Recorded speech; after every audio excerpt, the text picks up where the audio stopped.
The stagecoach door swung open, and Hannah Moore stepped onto frozen ground with two children clinging to her skirts. The town of Sweetwater held its breath. Every soul knew where she was headed, to the Walker Ranch, where Caleb Walker had turned away 7 women in 3 years. But Hannah didn't ask for directions. She didn't smooth her travel-worn dress or fix her wind-tangled hair. She walked straight through the snow to where he stood outside the mercantile, looked him dead in the eye, and said, "Do you want a wife, or do you want another winter alone?" The question cut through 15 years of silence. Welcome to a story of survival, truth, and the family that forms when two broken people stop running from themselves. If you're watching from somewhere in this world, drop your city in the comments below. I want to see how far this story travels. Now settle in, because this is how winter broke in Montana, and how a man learned that the coldest season isn't the one outside. The wind off the Bitterroot Range carried the smell of coming snow, and Caleb Walker could taste it on his tongue like iron. November in Montana Territory didn't ask permission. It took what it wanted, buried what it could, and left the rest to fend for itself. He stood outside Jensen's mercantile with his collar turned up and his hat pulled low, watching the stagecoach rattle into town like a wooden ghost. He wasn't expecting anyone. He never was. The stage driver, old Pete Garrison, hauled back on the reins and set the brake with the practiced efficiency of a man who'd made this run 1,000 times. Dust settled. The few townspeople on the street, Mrs. Holloway with her basket, Tom Chen sweeping the boardwalk outside his laundry, paused in that careful way people do when something unfamiliar arrives. The door opened. A woman stepped down first, her movements economical and sure despite the long journey. She wore a dark blue dress that had seen better days, the hem mud-stained, the sleeves patched at the elbows. Her hair, dark brown and streaked with early gray, was pulled back in a tight bun that had come partially loose. She wasn't young, mid-30s, Caleb guessed, and she wasn't trying to be pretty. But there was something in the set of her shoulders, the way she turned to help the children down, that made him keep watching when he should have turned away. A boy came next, maybe 9 or 10, thin and serious-faced. Then a girl, younger, clutching a cloth doll with one arm missing. Hannah Moore took in the town with a single sweep of her eyes. The false front buildings, the rutted street, the mountains rising like stone sentinels in the distance. Then she looked directly at Caleb. He felt it like a physical thing, that look. Most people in Sweetwater had learned not to meet his eyes. Caleb Walker was respected, even liked in his own way, but he was also known as a man who preferred cattle to company and silence to conversation. 3 years ago, when the territorial newspaper ran an advertisement for mail-order brides, 7 women had come through Sweetwater asking for him. He'd turned away every single one. Hannah Moore didn't look away. She hoisted a worn carpet bag, took her daughter's hand, and walked straight toward him. Mrs. Holloway gasped softly. Tom Chen stopped sweeping. Even Pete Garrison, who'd seen just about everything in 40 years of driving stage, leaned forward on his bench. Caleb's first instinct was to walk away. He'd done it before. But something, maybe the way the little girl stumbled on the uneven boardwalk, maybe the set of the boy's jaw as he tried to look braver than he felt, kept his boots planted. Hannah stopped 3 feet away. Up close, he could see the exhaustion in her face, the fine lines around her eyes, the chapped redness of her hands. She'd traveled hard and far, but her voice, when she spoke, was steady. "You're Caleb Walker." It wasn't a question. He nodded once. "I'm Hannah Moore.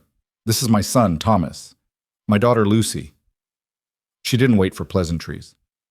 "I came from Illinois. I'm widowed. I can cook, clean, sew, manage a household, and work a garden. I'm not looking for romance or rescue. I'm looking for a roof that doesn't leak and a winter my children can survive." The bluntness of it caught him off guard. Most of the women who'd come before had arrived with rehearsed speeches about Christian duty or flattering words about his ranch. This woman spoke like she was negotiating the price of grain. "I didn't send for anyone," Caleb said. "I know.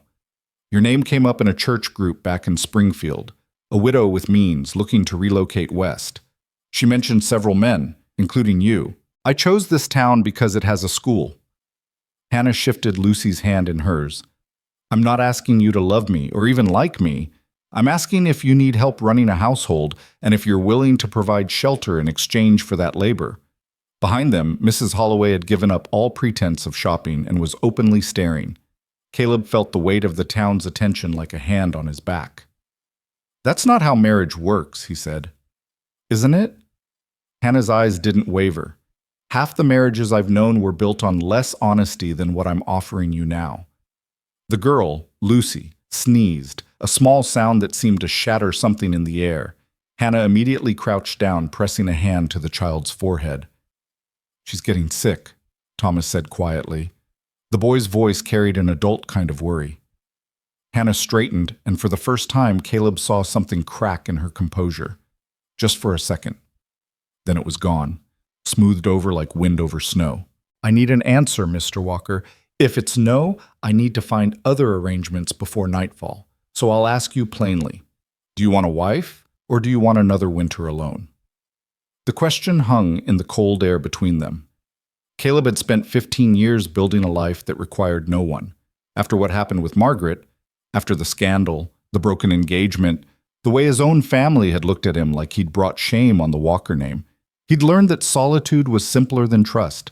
He'd built his ranch into something profitable, kept his word, paid his debts, and asked nothing of anyone. Another winter alone didn't frighten him, but looking at this woman with her worn dress and her tired eyes and her children who were trying so hard to be brave, something shifted. Maybe it was the practical honesty of her offer. Maybe it was the way she'd asked the one question no one else had dared to ask. Maybe it was just that Lucy sneezed again, and he knew, with the cold clarity of a man who'd survived too many Montana winters, that a sick child and a desperate mother had no business spending the night in Jensen's back room. "I've got a spare room," he said. "You can stay there. Trial basis. 1 month. You keep house. I provide shelter and food. After that, we see." It wasn't a yes, but it wasn't a no either. Hannah studied him for a long moment, then nodded once. "That's fair. I'll take you out to the ranch now. It's 5 miles. We're ready." Caleb turned to get his wagon, then paused. "I'm not promising anything beyond shelter, Mrs. Moore. I need you to understand that." "I'm not asking for promises, Mr. Walker. I'm asking for a chance." The ride to the ranch was quiet except for the creak of the wagon wheels and the sound of wind through the pines. Thomas sat in the back with Lucy bundled in a blanket, watching the landscape with the sharp attention of a boy learning new territory. Hannah sat beside Caleb on the bench, her hands folded in her lap. "How long were you married?" Caleb asked, surprising himself. 8 years. He died 2 years ago. Pneumonia." Hannah's voice was matter-of-fact. "Left me with debts and 2 children. I worked as a seamstress, took in laundry, cleaned houses. It wasn't enough. Illinois winters are hard, but they're nothing like this. I figured if I'm going to fight winter, I might as well do it somewhere with open land and opportunity." "Why me?" Hannah glanced at him. "Because the widow who mentioned your name said you were honest, hard-working, and not looking for romance. That suited me fine. I've had romance. What I need now is stability." It was the most practical assessment of marriage Caleb had ever heard. Part of him appreciated the honesty. Another part wondered what kind of life this woman had lived to reduce marriage to terms like a business contract. The ranch came into view as they crested the ridge, a solid log house with a stone chimney, a barn, corrals, and outbuildings arranged with military precision. Beyond that, pasture land stretched toward the mountains, dotted with cattle bearing the Walker brand. "It's bigger than I expected," Hannah said. 800 acres, 200 head of cattle. I run it myself mostly. Hire help during roundup and calving season." Caleb pulled the wagon up to the house. "The main room has a fireplace. Kitchen's attached.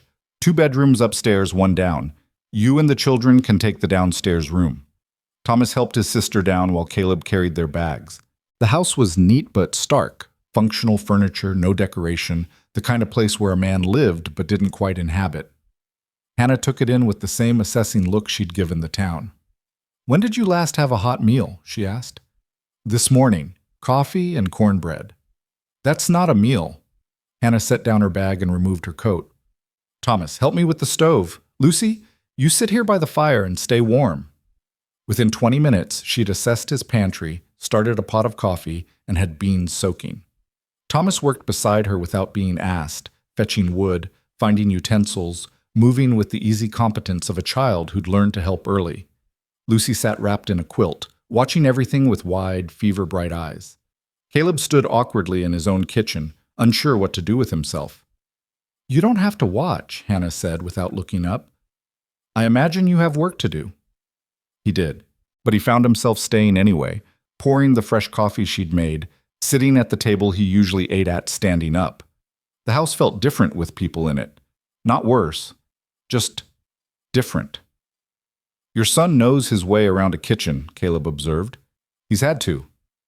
Hannah's tone was neutral, but there was weight behind it. "After his father died, we couldn't afford help. Thomas grew up fast." The boy glanced over, and Caleb saw something in his eyes. A wariness, maybe even resentment, though directed at what, Caleb couldn't say. That night they ate a proper supper: beans, cornbread, fried salt pork. It was simple food, but it was warm and there was enough of it. Lucy fell asleep at the table, and Hannah carried her to bed without complaint. When she returned, she began washing dishes. "You don't have to do that tonight," Caleb said. "Yes, I do." Hannah scrubbed a plate. That was the arrangement. The arrangement was trial basis. That means you're still a guest. Hannah turned to face him, her hands dripping soap suds. "Mr. Walker, I need you to understand something. I'm not here because I have other choices. I'm here because this is the last choice I have. I will work for every bit of shelter and food you provide, because I won't have you or anyone else thinking I'm looking for charity. Is that clear?" The fierceness in her voice surprised him. Caleb nodded slowly. "Clear." "Good." She returned to the dishes. "Then we understand each other." The first week passed in a rhythm that was both strange and oddly comfortable. Hannah rose before dawn, started the fire, made coffee, prepared breakfast. She cleaned, mended, organized, worked through the house like a small, determined storm. Thomas helped without being asked, splitting, kindling, fetching water, mucking stalls when Caleb was short on time. Even Lucy, still fighting off her cold, folded dish towels and sorted buttons with careful concentration. Caleb found himself adjusting, coming in for midday dinner instead of eating cold biscuits in the barn, noticing that his shirts no longer had missing buttons, finding his kitchen reorganized in ways that actually made sense. But he also noticed the distance Hannah maintained. She was polite, efficient, but never warm. She called him Mr. Walker. She didn't ask personal questions. She treated their arrangement exactly like what it was, a business transaction. It should have been what he wanted. Instead, it bothered him in ways he couldn't name. On the 8th day, he came in from checking fence lines to find Thomas in the barn, grooming Caleb's horse with fierce concentration. "You don't have to do that," Caleb said. Thomas didn't look up. "Mama says we earn our keep." Caleb hung his coat on a peg. "Your mama works hard enough for 3 people. You don't have to prove anything." "Yes, I do." The boy's jaw tightened. "People already talk. Mrs. Holloway came by yesterday when you were out. She asked Mama if she was comfortable here, asked if you were treating her right. Like Mama's some kind of—" He stopped, struggling with words too big for his age. "Some kind of what?" "Like she's desperate. Like she had to beg." Thomas's hand stilled on the brush. "Mama doesn't beg, not ever.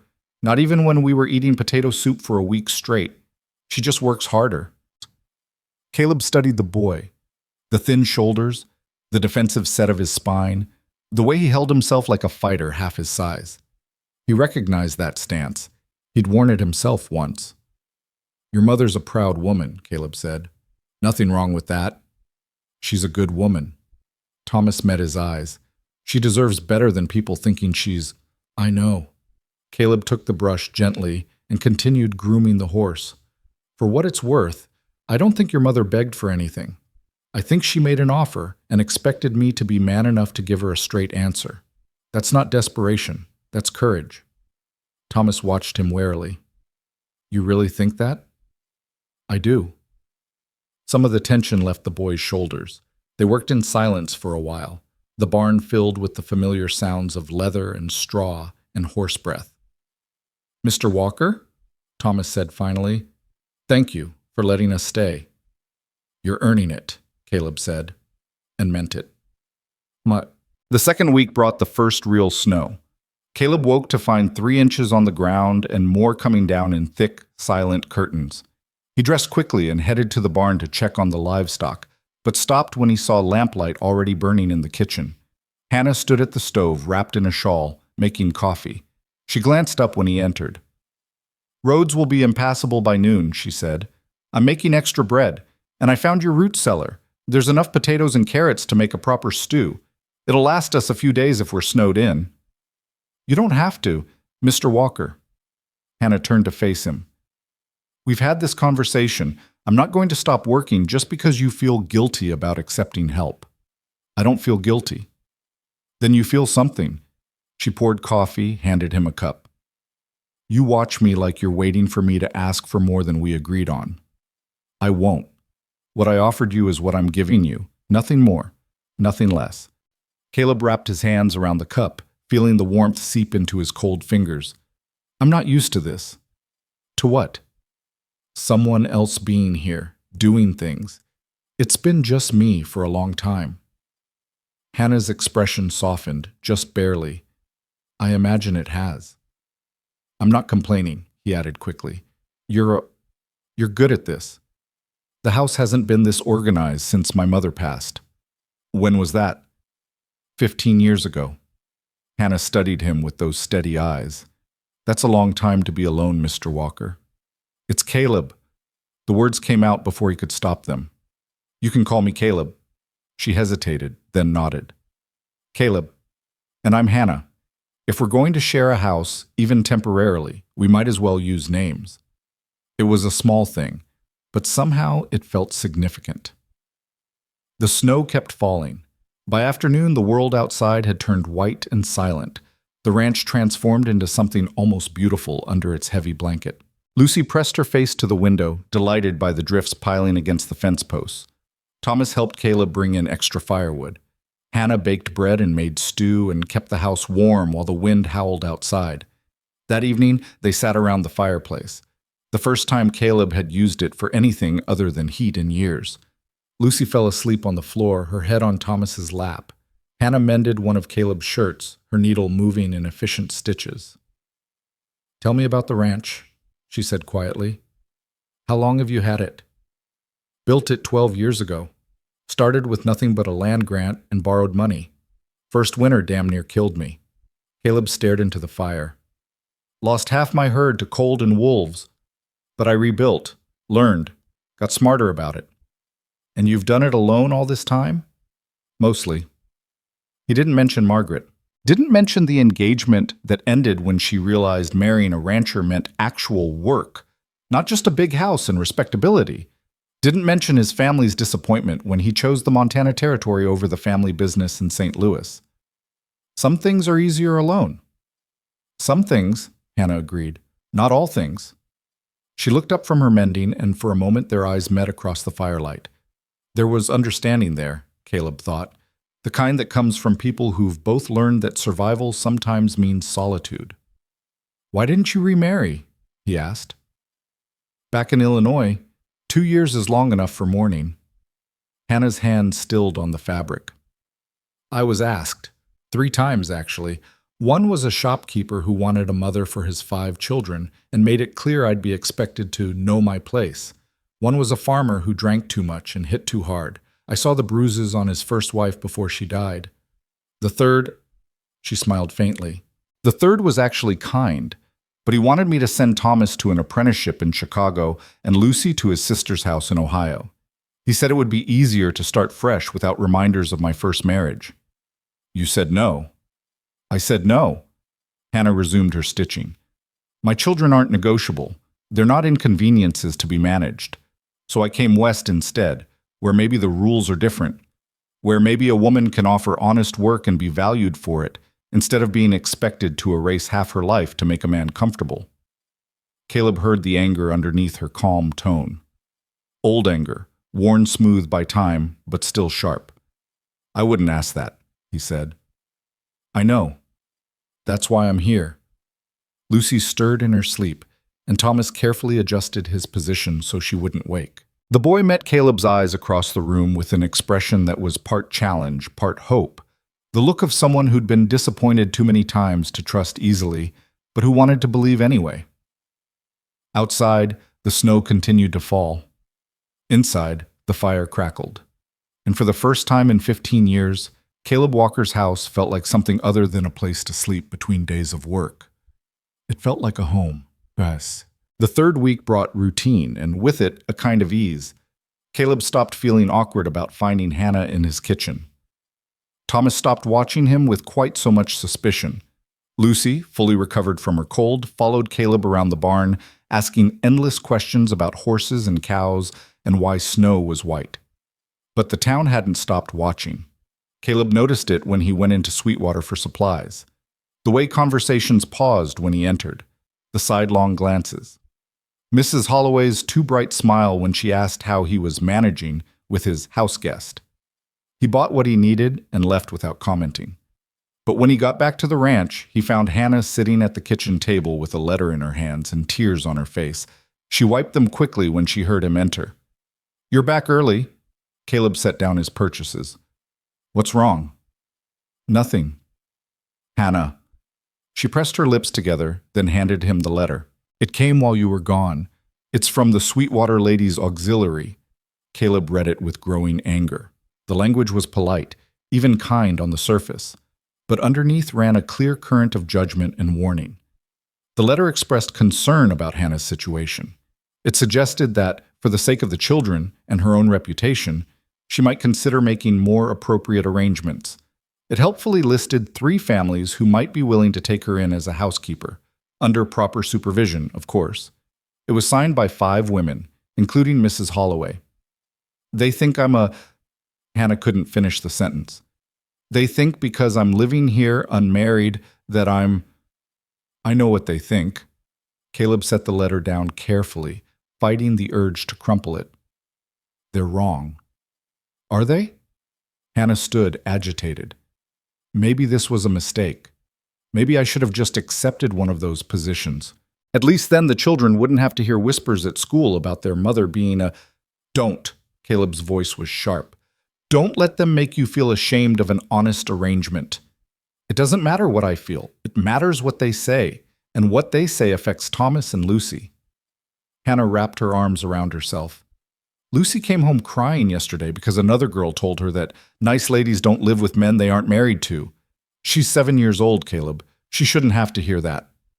Caleb felt something cold and hard settle in his chest. He'd faced this before, the judgment, the gossip, the way small-town righteousness could be wielded like a weapon.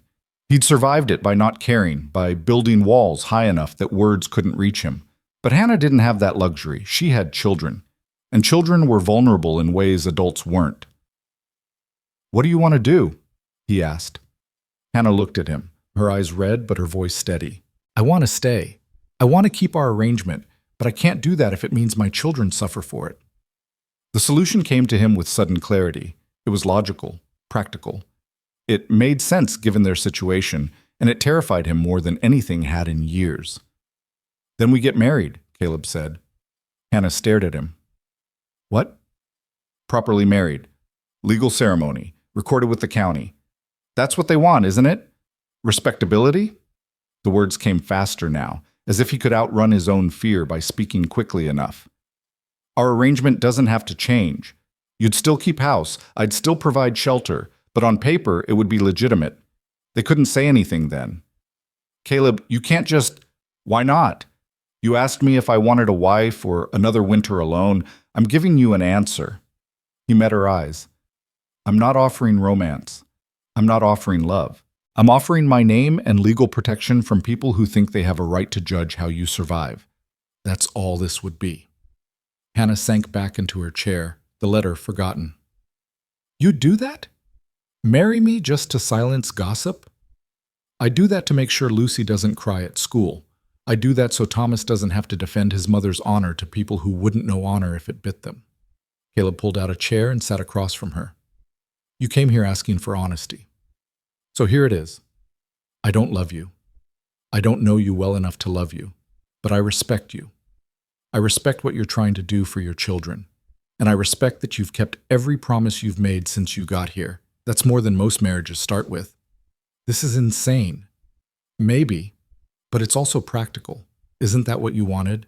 Hannah laughed, a sound caught between hysteria and disbelief. I wanted shelter. I didn't want to trap you into marriage.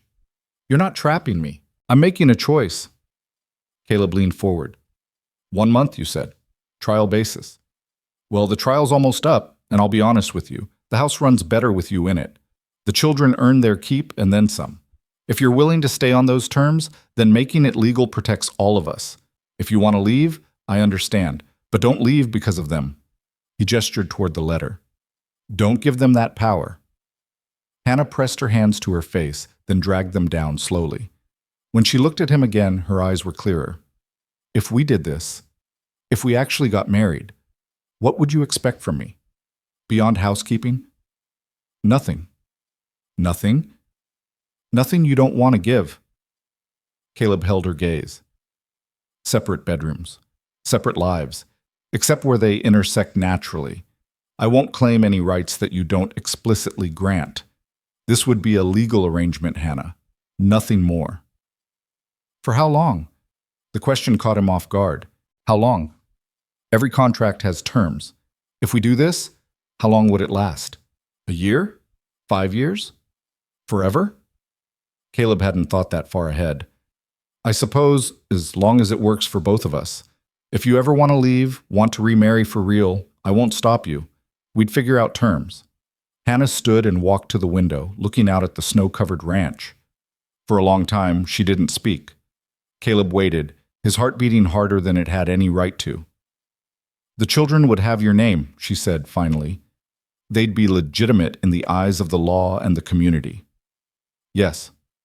And you'd expect nothing from me except what I'm already doing. Yes. No wedding night.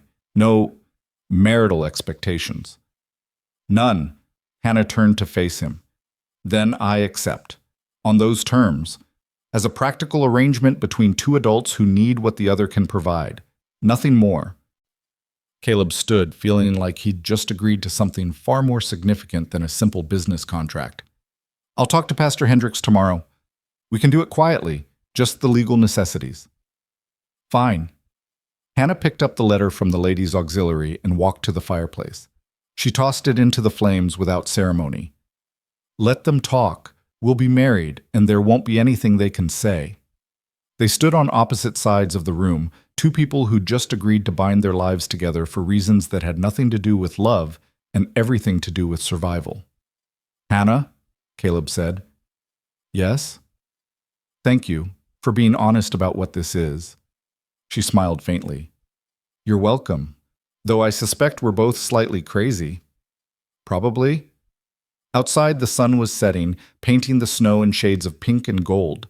Inside, Caleb Walker and Hannah Moore had just made a decision that would change everything, whether they knew it yet or not. The question that had broken the silence had been answered. But the real questions, the ones neither of them were ready to ask, were only just beginning. The wedding took place on a Thursday morning, 4 days after the conversation that changed everything. Pastor Hendricks performed the ceremony in his small parlor with only his wife as witness, her face carefully neutral as she watched Hannah and Caleb exchange vows that sounded more like a legal contract than a sacrament. Caleb had bought a plain gold band from the jeweler in town, nothing fancy, just solid and real. When he slipped it onto Hannah's finger, her hand trembled slightly, but her voice was steady when she repeated the words that made her Hannah Walker. You may kiss the bride, Pastor Hendricks said, and for the first time, both of them faltered.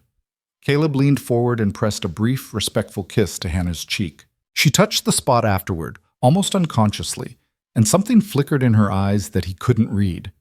Congratulations, Mrs. Hendricks said, though her tone suggested she wasn't entirely sure what she was congratulating them for.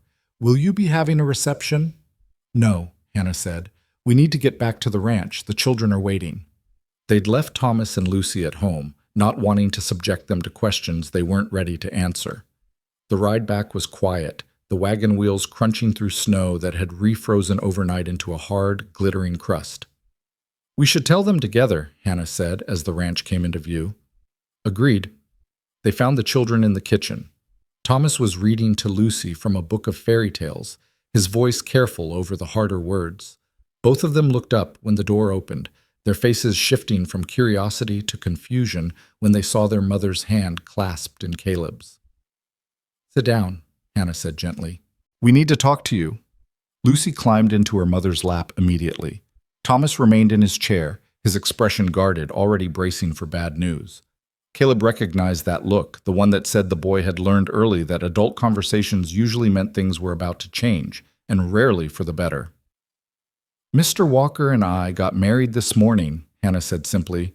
"We're a family now, legally and properly." Lucy's eyes went wide. "Does that mean we get to stay forever?" "It means we have a home," Hannah said carefully. "And Mr. Walker is your stepfather now." Thomas's jaw tightened. "Why?" "Because it was the right thing to do," Caleb said. "For all of us." "That's not an answer." The boy's voice was hard, too old for his age. "Mama, did someone make you do this? Did those women from town?" "No one made me do anything." Hannah's voice was firm. "I chose this, Thomas. Caleb and I have an arrangement that works. Making it legal protects everyone. That's all you need to know." "That's not how marriage works," Thomas said, echoing Caleb's own words from weeks ago. "People get married because they love each other." "Some people do," Hannah acknowledged. "But not all marriages are about love. Some are about partnership, about building something together. That's what this is." Lucy looked between them, her small face scrunched in thought. "So you're married, but you don't love each other." "We respect each other," Caleb said. "That counts for something." "But you're not going to kiss and hold hands and stuff?" Lucy persisted. "Probably not," Hannah said. "But we're going to work together and take care of this ranch and make sure you and Thomas are safe and fed. Isn't that more important?" Lucy considered this with the seriousness of a child trying to understand adult logic that didn't match her storybooks. "I guess so." "Can I still call him Mr. Walker?" "You can call me Caleb if you want," Caleb offered. "Or you can keep calling me Mr. Walker. Whatever feels right to you." "What about Papa?" Lucy's voice was small. "If you're my stepfather, does that mean I forget my real Papa?" The question hit Hannah visibly. She pulled Lucy closer. "Never. Your Papa will always be your Papa. No one can replace him. Caleb isn't trying to. He's someone else who's going to help take care of us. Understand?" Lucy nodded, though her eyes were bright with tears she didn't shed. Thomas stood abruptly. "I need to go chop wood." "Thomas," Hannah began, "I said I need to go chop wood." The boy grabbed his coat and was out the door before either adult could respond. Caleb met Hannah's eyes. "I'll go." "Maybe give him a minute." "I'll give him a minute, then I'll go." He found Thomas in the woodshed attacking a log with an axe that was slightly too heavy for him. The boy's movements were angry, inefficient, dangerous. Caleb watched for a moment, then stepped forward and caught the axe mid-swing. "You're going to hurt yourself." "Let go." Thomas tried to yank the axe free. "Not until you calm down." "I'm calm." "You're swinging an axe like you're trying to murder it. That's not calm." Caleb took the axe and set it aside. "Talk to me." "About what? About how my mother just married a stranger? About how we're supposed to pretend this is normal?" "I'm not a stranger anymore," Caleb said. "I've been living with you for almost a month." "That doesn't make you family." Thomas's voice cracked. "Family is supposed to mean something, not just a contract." Caleb sat down on a stump, feeling the cold seep through his trousers. "You're right. It should mean something, and maybe someday it will. But right now, this is what your mother needed to do to keep you safe. To keep people from talking, from making Lucy cry, from making your life harder than it already is. You think she wanted to marry me? A man she barely knows? Then why did she? Because she's your mother, and she'll do whatever it takes to protect you, even if it means marrying someone she doesn't love, even if it means binding herself to a life she didn't plan on. She did it for you." Caleb paused. "You should be angry at the people who forced her into this position, not at her for doing what she had to do." Thomas was quiet for a long moment, staring at the scattered wood chips on the ground. "I hate them. Those women. Mrs. Holloway and the rest. They don't know anything about Mama. They don't know what she's been through." "No," They don't. And I hate that she had to marry you to make them shut up. I understand that, Caleb said. If it makes you feel better, I'm not exactly thrilled about it either. I didn't plan on getting married. I built this ranch specifically so I could live alone. And now I've got a wife and 2 children, and my whole life is different. Thomas looked up, surprised. Then why did you do it? Because your mother asked me a question 3 weeks ago that I couldn't stop thinking about. She asked if I wanted another winter alone. And when I really thought about it, when I was honest with myself, the answer was no. I didn't want another winter alone. I didn't want another year of coming home to an empty house and eating cold meals and having no one to talk to except cattle. Caleb met the boy's eyes. Your mother gave me a chance at something different, so when she needed me to give her something in return, I did. That's what partners do. You're not partners, you're just 2 people living in the same house. Maybe that's all we are right now, but maybe, given time, we could be more than that. Not romantic love necessarily, but friendship, trust, something real. Caleb stood. Your mother is one of the strongest, most honest people I've ever met. She doesn't ask for help, doesn't make excuses, doesn't expect anyone to solve her problems. She just works. And she works hard enough for 3 people. That's worth respecting, Thomas. That's worth protecting. Thomas wiped at his eyes roughly. I still don't like it. You don't have to like it. You just have to accept it. And if I can't, then we'll figure it out as we go. But I need you to know something. Caleb waited until Thomas looked at him. I won't try to replace your father. I won't pretend I have a right to tell you what to do or expect you to call me anything other than what you want to call me. But I will work with your mother to keep this ranch running and keep you and Lucy safe. And I will never, ever make her regret trusting me. That's a promise. Thomas studied him for a long time, the way he'd been studying him since the day they arrived, looking for lies, for weakness, for reasons not to trust. Finally, he nodded. Okay. Okay? I still think this is crazy, but okay. It was an acceptance, not really, but it was a start. They returned to the house to find Hannah teaching Lucy how to knead bread dough. The little girl's hands were covered in flour, her face serious with concentration. She looked up when they entered and smiled tentatively at Caleb. Mama says we're making celebration bread. Because of the wedding. That's nice of her, Caleb said. Hannah glanced at him, then at Thomas.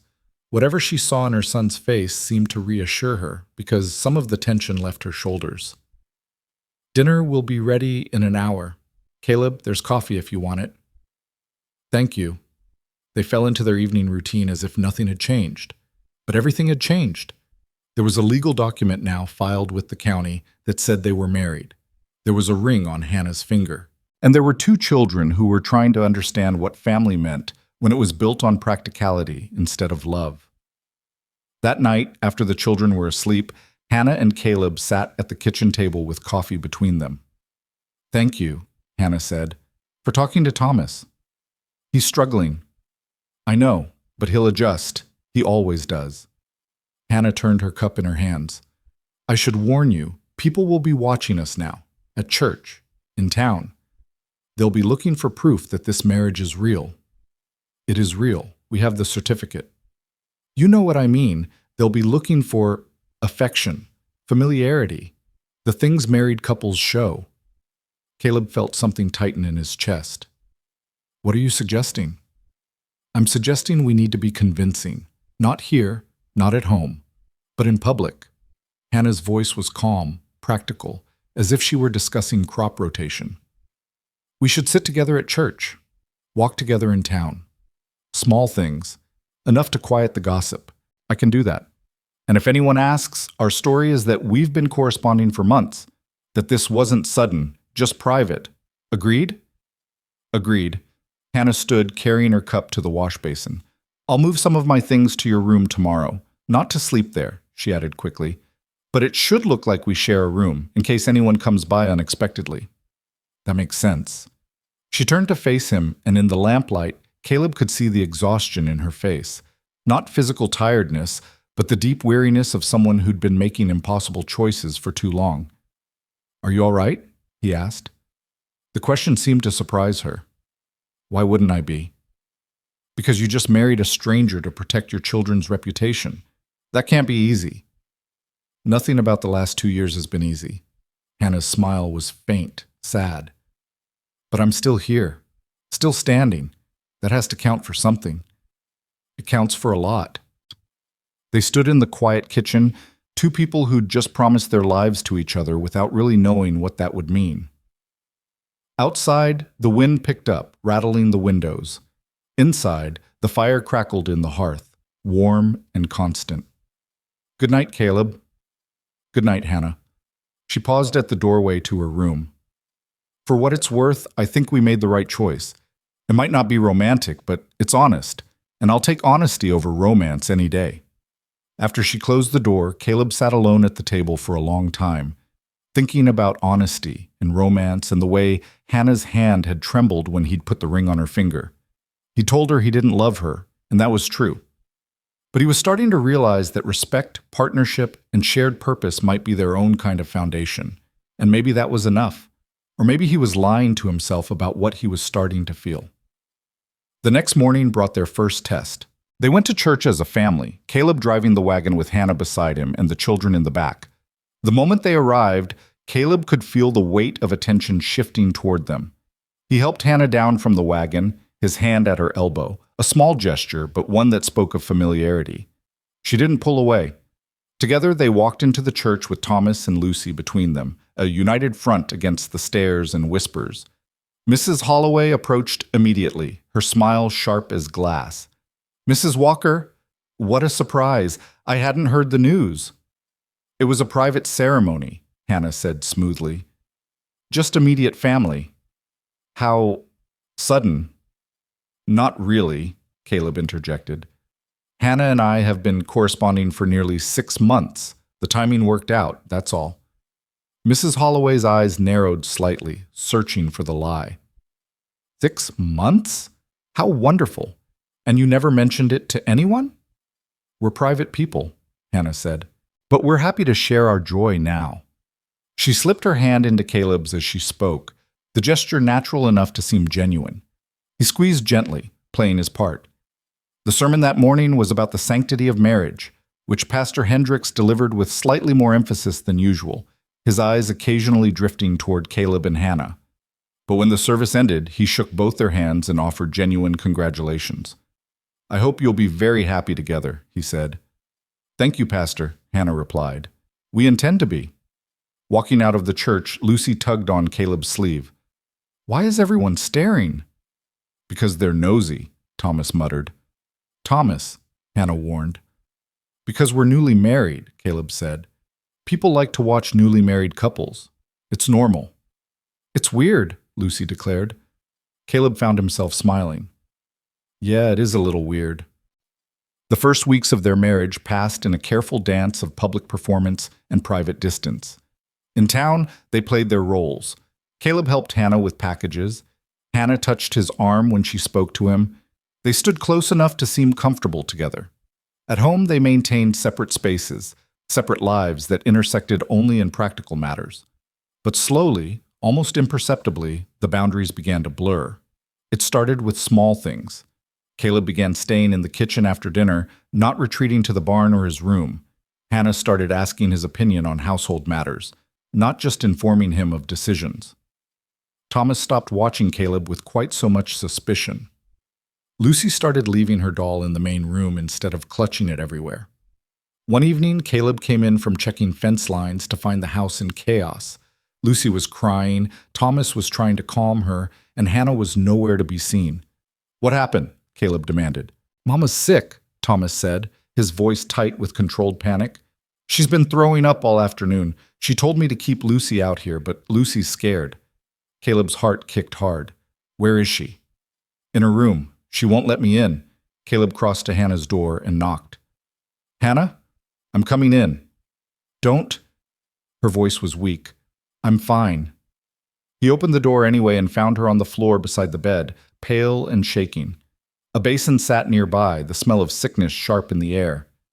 "Jesus, Hannah." Caleb crouched beside her. "How long have you been like this?" "Since this afternoon. It's just a stomach complaint. I'll be fine by morning." You can't even stand up. I can. I just need a minute. But when she tried to rise, her legs buckled. Caleb caught her, and for the first time since they'd met, Hannah Moore Walker let someone else hold her weight. Thomas, Caleb called. Bring me water and clean cloths. Lucy, you stay out there and be brave for your mama. I don't need... Hannah tried to protest, but another wave of nausea cut her off. Caleb helped her through it, holding back her hair, supporting her when she was too weak to support herself. It was intimate and awful and strangely tender all at once.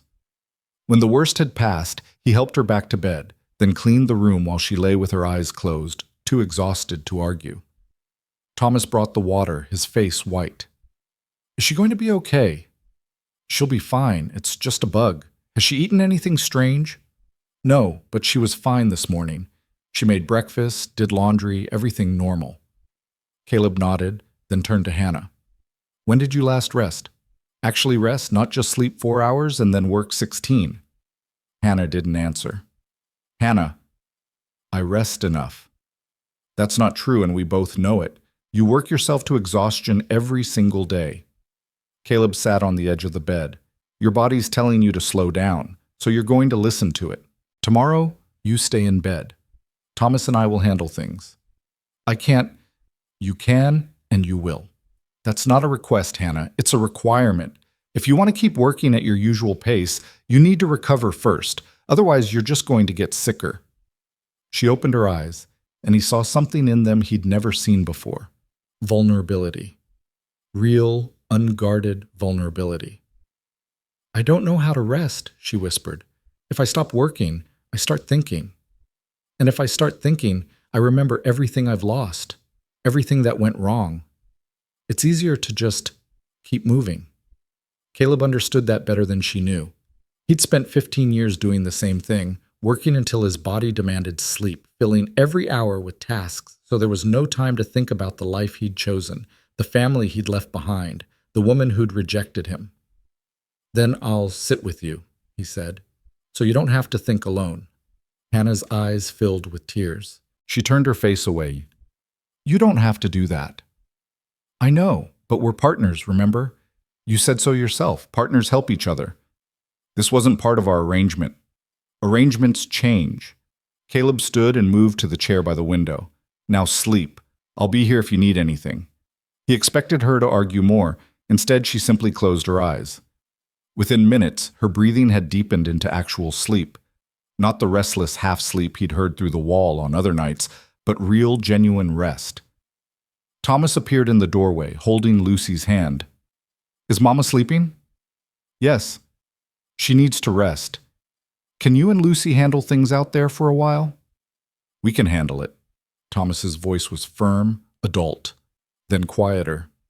Thank you for helping her. Of course, the boy hesitated. She doesn't let people help her usually. She always says she's fine, even when she's not. I noticed. But she let you help. Thomas looked at Caleb with something new in his eyes. Not trust, not yet, but the possibility of trust. That means something. After the children left, Caleb sat in the gathering darkness, watching Hannah sleep. She looked younger like this, with the lines of worry smoothed from her face, vulnerable in a way she never allowed herself to be while awake. He thought about what Thomas had said. She let you help. That means something. Maybe it did. Maybe letting someone see your weakness, your exhaustion, your humanness. Maybe that was its own kind of trust. Hannah stirred, her eyes fluttering open. You're still here. I said I would be. Caleb? Her voice was drowsy, unguarded. Why did you really marry me? Not for the children's sake, not for propriety. Why? He could have given her the same practical answer, could have stuck to the terms they'd agreed on, but sitting there in the dark with her defenses down and his own carefully constructed walls feeling suddenly fragile, the truth slipped out. Because when you asked me if I wanted another winter alone, I realized I'd been alone for 15 years, and I was tired of it, tired of silence, tired of empty rooms, tired of pretending I didn't need anyone. Caleb met her eyes. You offered me something I didn't know I wanted, a chance to be part of something bigger than myself. So I took it. Selfishly, maybe. but I took it. Hannah was quiet for a long time. Then, "That's the most honest thing anyone said to me in years. You asked for honesty." "I did." She smiled faintly. "I'm starting to regret that. Honesty is harder than I thought it would be. We can go back to polite distance if you want." "No." Hannah's voice was firm despite her exhaustion. "No, I don't want that. I want whatever this is. This strange partnership we've built. It's not what I expected, but it's more than I hoped for." Caleb felt something shift in his chest, a warmth that had nothing to do with the fire in the hearth. He stood and adjusted her blankets, his movements gentle. "Sleep now. We'll figure out the rest tomorrow." "Stay?" Hannah's hand caught his. "Just a little longer?" "I'll stay."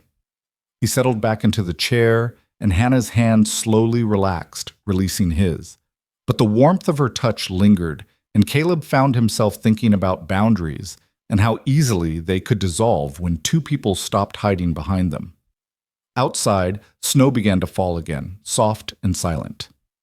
Inside, two people who'd married for practical reasons were beginning to discover that the human heart doesn't always respect practical arrangements. The question that had broken the silence had been answered, but now there were new questions forming, questions about what happens when a marriage of convenience starts to feel like something more. Neither of them was ready to ask those questions yet, but they were coming, as inevitable as winter, as undeniable as spring. Hannah recovered within 2 days, but something between them had fundamentally changed. Caleb noticed it in the way she met his eyes across the dinner table, no longer looking away first. In the way she asked his opinion not as a formality, but as if she genuinely wanted to know what he thought. In the small moments when their hands brushed passing dishes and neither of them pulled away as quickly as before. The children noticed too. Lucy started setting only 4 places at the table instead of treating Caleb's seat as separate. Thomas stopped calling him Mr. Walker quite so rigidly, though he hadn't graduated to using his first name either. The house felt different, less like a collection of individuals sharing space and more like something that might actually become a family. Then Marcus Dalton arrived. Caleb was in the barn repairing tack when he heard the sound of horses approaching. He stepped outside to see 3 riders coming up the road. Expensive horses, expensive saddles, the kind of men who wore their wealth like a weapon. The one in the lead sat his mount with the casual arrogance of someone who'd never been told no in his life. Caleb recognized him immediately. Marcus Dalton owned the Triple D Ranch, the largest spread in the county. 15,000 acres of prime grazing land, 200 head of cattle, and enough political influence to bend the county commissioners to his will. He was 50 years old, twice widowed, and had a reputation for getting what he wanted by any means necessary. "Walker," Dalton said, not bothering to dismount. "Heard you got yourself married. Wanted to come by and offer congratulations." "Appreciate it," Caleb said, his tone neutral. "But you could have just sent word. Didn't need to ride all the way out here." "Well, I also wanted to make you an offer." Dalton gestured broadly at the surrounding land. "I'm expanding, looking to acquire the properties between my eastern boundary and the river. That includes your 800 acres. I'm prepared to offer you a fair price. More than fair, actually. Enough for you and your new wife to start fresh somewhere else." Caleb felt his jaw tighten. This ranch isn't for sale. "Everything's for sale at the right price, Walker. I'm offering you $15 an acre. That's $12,000. More money than a man like you will see in a lifetime." The answer's still no. Dalton's smile thinned. "I'd think about it if I were you. Winter's coming on hard. You've got a wife and 2 children to feed now. That's a lot of responsibility for a man working alone. One bad season and you could lose everything. Take my offer and you're set for life." "I appreciate the concern," Caleb said, his voice hard, "but my answer's no. Now, if you'll excuse me, I've got work to do." He turned to go back to the barn, but Dalton's voice stopped him. "Your water rights come from Willow Creek, don't they? Runs through my property before it reaches yours." Caleb turned slowly. "What about it?" "Just making an observation. Streams have a way of drying up sometimes, or changing course. Natural phenomena, really. No one's fault." Dalton's smile was cold. "Would be a shame if your cattle didn't have water come spring." The threat was clear and unmistakable. Caleb felt rage rise in his throat, hot and bitter, but he forced it down. Men like Dalton wanted a reaction. They fed on anger, used it as justification for whatever they did next. "If anything happens to that water source, I'll know who to talk to," Caleb said quietly, "and so will the county sheriff. Sheriff Thompson's a reasonable man. He understands that sometimes property disputes are just part of doing business in the territory." Dalton gathered his reins. "Think about my offer, Walker. It's generous now. It might not stay that way." The three men rode off, leaving Caleb standing in the yard with his hands clenched into fists. He was still standing there when Hannah came out of the house, wiping her hands on her apron. "Who was that?" "Marcus Dalton, owns the Triple D." "What did he want?" Caleb hesitated, not wanting to burden her. But they'd promised honesty, and dishonesty through omission was still dishonesty. "He wants to buy the ranch." I said no. "He didn't take it well." Hannah's face went pale. "What did he say?" "Made some threats about the water supply. Nothing concrete, but the meaning was clear." Caleb ran a hand through his hair. "He's not going to let this go. Men like Dalton don't hear the word no very often." "Can he actually do anything? Legally?" "Legally? No. The water rights are clear. But law and enforcement aren't always the same thing out here, especially when the man making trouble has money and influence." Caleb met her eyes. "I'm not selling, Hannah. This ranch is all I have. But I need you to know that refusing Dalton means we might be in for a fight." Hannah straightened her shoulders. "Then we fight." "This isn't your battle. You didn't sign up for this when you agreed to marry me." "I signed up for whatever comes with being your wife. That includes standing with you when someone threatens what's yours." Her voice was firm. "What's ours?" The correction, from yours to ours, hit Caleb harder than he expected. She meant it. Somewhere in the past few weeks, Hannah had stopped thinking of the ranch as his property and started thinking of it as theirs. "He offered $12,000, Caleb said. "That's enough to set you and the children up comfortably somewhere else. Somewhere safer." Hannah's eyes flashed. "Are you suggesting I'd want you to sell?" "I'm saying you have a choice." "No, I don't, because you already made your choice when you told him no. And I stand by it." Hannah moved closer, her voice dropping. "I didn't come all the way to Montana to run at the first sign of trouble. I came here to build something. So did you. We don't give that up because some rich man thinks he can intimidate us." Caleb found himself smiling despite the situation. "You're fierce when you're angry." "I'm fierce all the time. You just haven't been paying attention." But her lips twitched in an almost smile. "What do? We watch, we wait, we make sure everything's documented, and if he makes a move, we fight back with everything we have." That night, Caleb couldn't sleep. He lay in his room listening to the house settle around him, thinking about Dalton's threat and what it meant. He'd dealt with difficult neighbors before, but never someone with Dalton's resources and connections. The man could make life very hard if he chose to. A soft knock on his door interrupted his thoughts. "Caleb?" Hannah's voice was quiet. "Are you awake?" He sat up. "Come in." She opened the door, wrapped in a thick shawl over her nightgown. In the darkness, he could just make out her silhouette. "I couldn't sleep," she said. "Kept thinking about what that man said. I'm sorry. I didn't mean to worry you." "I'm not worried. I'm angry." Hannah moved into the room, stopping by the window. "Men like him think they can take whatever they want, that their money gives them the right to push people around. It usually does. Not this time." She turned to face him. "I've spent the last 2 years being pushed around by circumstances I couldn't control. My husband's death, the debts, the poverty, people telling me what I should do, where I should go, how I should live. I'm done being pushed." Caleb stood, moved to join her at the window. Outside, the moon was nearly full, painting the snow-covered landscape in silver light. "When I first came west," he said quietly, "my family thought I was insane. I had a good position waiting for me in St. Louis, comfort, security, respect, but I wanted something that was mine, something I built with my own hands." He touched the window frame. "This ranch represents 15 years of work. Every fence post, every building, every head of cattle, I earned it.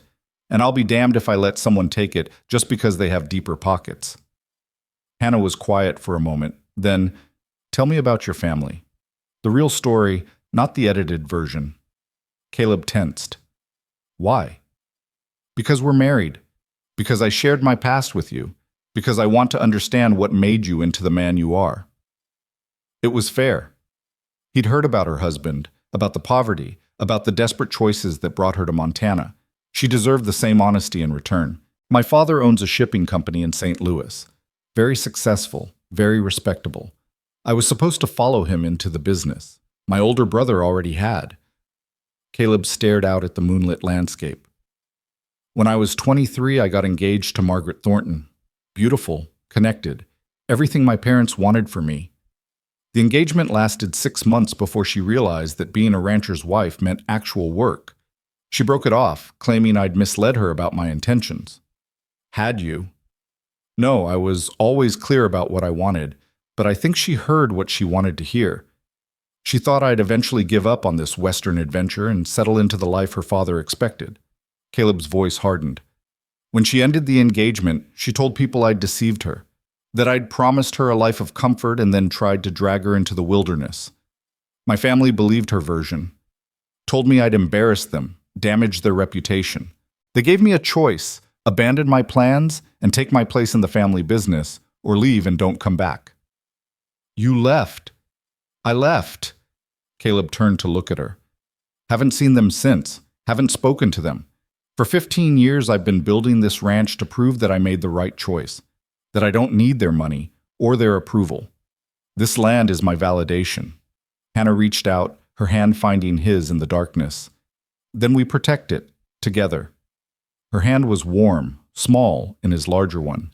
They stood like that for a long moment, connected by touch and shared determination.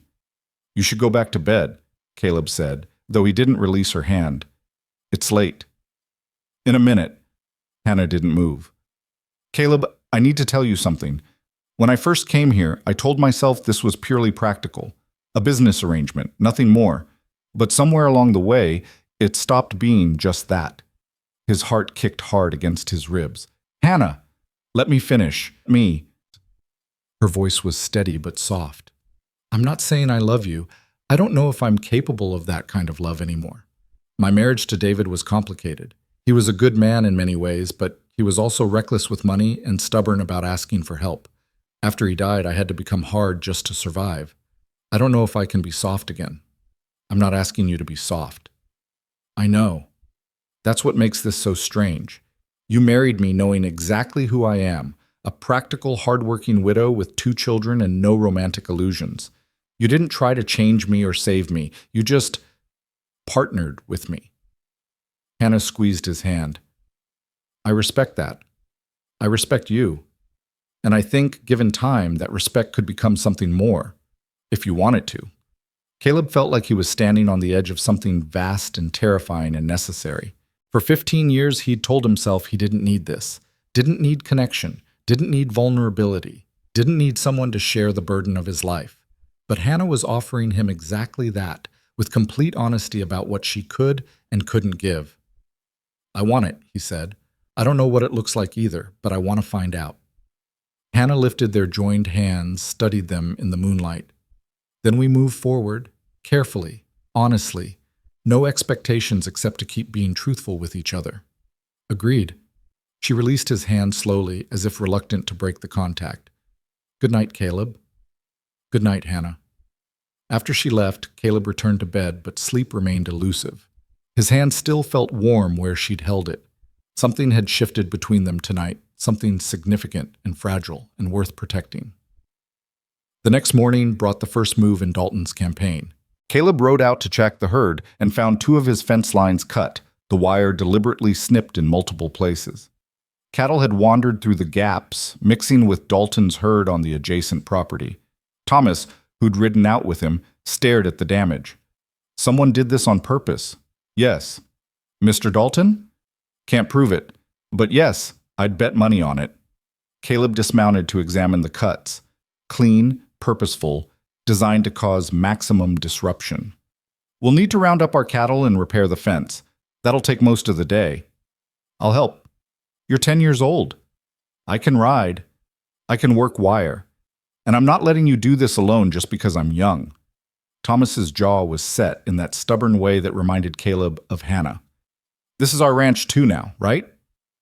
Our ranch. First Hannah, now Thomas. The walls Caleb had built around himself were crumbling faster than he could shore them up. Right, he said. Let's get to work. They spent the day in hard labor, riding, roping, repairing. By the time they returned to the house, both were exhausted and covered in dirt. Hannah took one look at them and immediately started heating water for washing. What happened? Caleb explained while Thomas went to clean up. Hannah's face hardened with each word. He's testing you, seeing if you'll fold under pressure. I know. What's next? Could be anything. More fence cutting, poisoned water sources, false claims about property boundaries. Caleb slumped into a chair. The law's on our side, but enforcement takes time. Dalton knows that. He can bleed us slowly, make operating the ranch so difficult that selling becomes the only option. Hannah sat across from him, her expression thoughtful. Then we need to make it costly for him too, not just financially, but in terms of reputation. How? Documentation. We record every incident, we report it to the sheriff, get it on the official record. We talk to other ranchers, quietly, and find out if Dalton's done this before. Build a case that he's not just a legitimate businessman expanding his holdings, but a bully using intimidation tactics. Hannah leaned forward.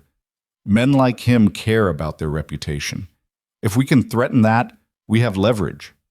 Caleb stared at her. That's actually brilliant. I'm not just a housekeeper, Caleb. I managed my husband's accounts, dealt with his creditors, learned how to fight battles I couldn't win with strength. She smiled grimly. Dalton thinks he's dealing with a simple rancher. He doesn't know you have a wife who's very good at fighting dirty when she needs to. Over the next week, Dalton's harassment escalated. More cut fences, cattle spooked in the night scattering across miles of open range, a suspicious fire in the hay barn that Caleb caught early enough to put out before major damage occurred. Each incident was carefully documented, reported, recorded. Hannah wrote letters to other ranchers, carefully worded inquiries about property disputes and business practices. The responses came slowly but revealed a pattern. Dalton had done this before to at least 3 other smaller ranchers over the past 5 years. 2 had sold to him. 1 had fought back and eventually left the territory entirely, broken by legal fees and constant harassment. We need allies, Hannah said one evening, spreading the letters across the table. People who've been where we are, who understand what he's doing. The problem is most people who've tangled with Dalton either sold out or left. The ones who stayed learned to keep their heads down. What about the one who fought back? Where is he now? Caleb thought for a moment. Colorado, last I heard. Man named Samuel Brooks. Good rancher, honest as they come. Dalton wanted his water rights. Can you write to him? Ask for advice? I can try. That night, as Caleb sat writing to Brooks, Lucy appeared beside his chair in her nightgown, her doll clutched in one hand. Can't sleep? He asked. She shook her head. I had a bad dream. About what? Bad men coming to take our house. Lucy's lower lip trembled. Like what happened in Illinois. When the men came and took our old house because Papa owed them money. Caleb's chest tightened. He'd known, intellectually, that Hannah and the children had faced eviction. But hearing it from this small girl who'd already lost so much made it real in a way facts couldn't. That's not going to happen here, he said gently. How do you know? Because I'm not going to let it, and neither is your mother. Caleb set down his pen. Come here. Lucy climbed into his lap, small and warm and trusting in a way that terrified him. He wasn't a father, didn't know how to be a father. But this child was looking at him like he had answers, like he could protect her from nightmares, both real and imagined. Listen to me, he said. The men who came before took your house because your papa owed them money he couldn't pay. I don't owe anyone anything. This ranch is mine, ours, free and clear. Mr. Dalton wants to buy it, but he can't take it. The law protects us. Mama says rich people make their own laws. Hannah's cynicism, spoken in a 7-year-old's voice. Caleb sighed. Sometimes that's true. But sometimes people stand up to rich people and win. Your mother did that when she came here. She stood up to everyone who said a widow with 2 children couldn't make it on her own. She proved them wrong. Because you helped her. We helped each other. Caleb adjusted his hold on her. That's what families do. They help each other fight the bad things. So when you have nightmares about bad men taking our house, you remember that you've got your mother, your brother, and me. And we're all fighting to keep you safe. Lucy was quiet for a moment, then, "Are you my papa now?" The question knocked the air from his lungs. That's up to you. I'm your stepfather, legally, but what you call me, how you think of me, that's your choice. Thomas says you're not trying to replace our real papa. I'm not. Your father was your father. I can't be him and I won't try. But I can be someone else. Someone who cares about you and wants to protect you. Caleb chose his words carefully. If you want to call me Papa, you can. If you want to call me Caleb, that's fine too. Whatever feels right. Lucy tucked her head against his shoulder. Can I think about it? Take all the time you need. He carried her back to bed, tucking her in beside a sleeping Thomas. When he turned to leave, Hannah was standing in the doorway. She'd heard everything. Thank you, she whispered. For what? For being patient with her. For not trying to force something that needs to grow naturally. Hannah touched his arm as he passed. You're better at this than you think. I have no idea what I'm doing. None of us do. We just keep trying and hope we don't break them too badly. She smiled faintly. But what you said to her about families helping each other fight bad things, that was exactly right. They stood close in the narrow hallway, close enough that Caleb could smell the lavender soap she used, could see the flecks of gold in her brown eyes. The air between them felt charged, heavy with possibilities neither was quite ready to voice. Hannah, he said quietly, when this is over, when we've dealt with Dalton and things settle down, I think we should talk, really talk, about what this is becoming. I know. Her hand was still on his arm. I think about it too. How this was supposed to be simple and practical and how it's becoming complicated. Is that bad? I don't know yet, but I don't think it's bad. Hannah's voice dropped even lower. Frightening, maybe, but not bad.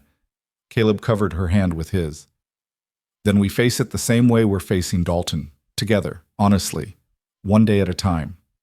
Together, she agreed. The moment stretched between them, intimate and fragile. Then Thomas stirred in the next room, and they stepped apart, the spell broken but not forgotten. 2 days later, Marcus Dalton made his boldest move yet. Caleb was in town filing another complaint with Sheriff Thompson when Dalton's foreman, a brutal man named Cole, approached with 3 hired hands. Boss wants to talk, Cole said. Says it's important.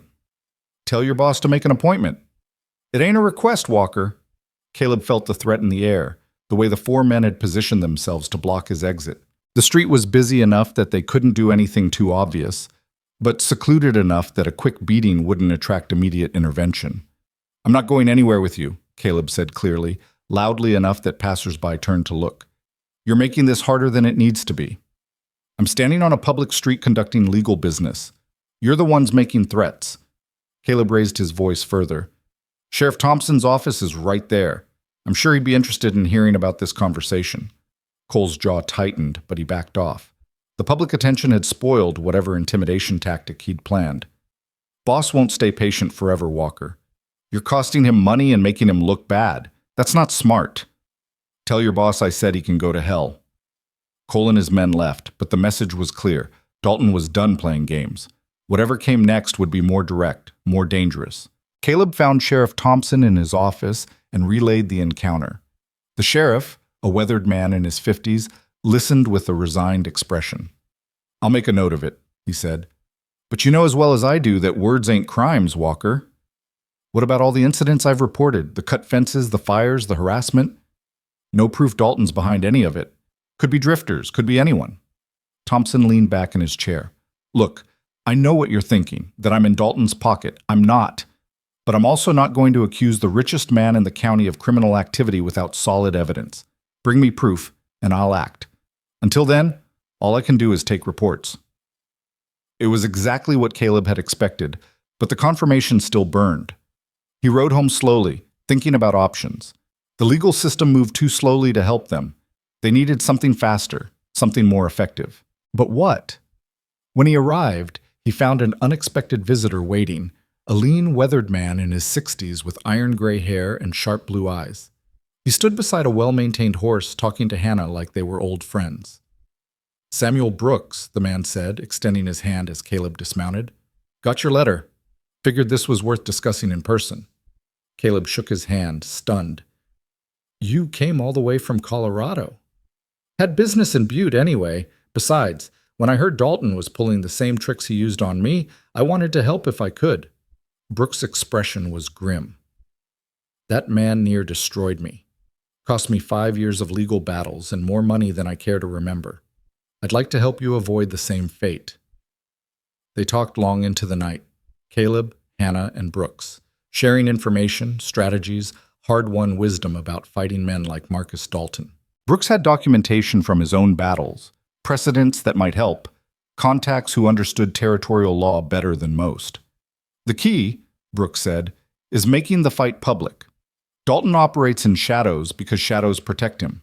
Drag everything into the light, force him to justify his actions in front of the community, and suddenly he's vulnerable."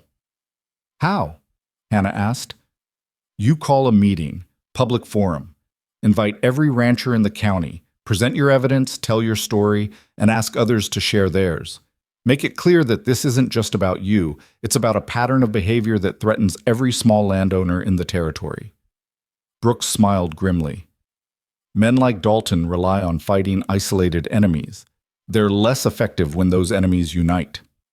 It was risky. It could backfire spectacularly, but it was also the first plan that felt like it might actually work. "We'll do it," Caleb said, and Hannah nodded her agreement. Brooks stayed 3 days, helping them prepare, teaching them how to present evidence effectively, how to speak publicly, how to build alliances. On the morning he left, he pulled Caleb aside. "You've got something good here," he said, gesturing at the ranch, at the house where Hannah was visible through the window making breakfast. "Don't just fight for the land, fight for the life you're building on it. That's what really matters."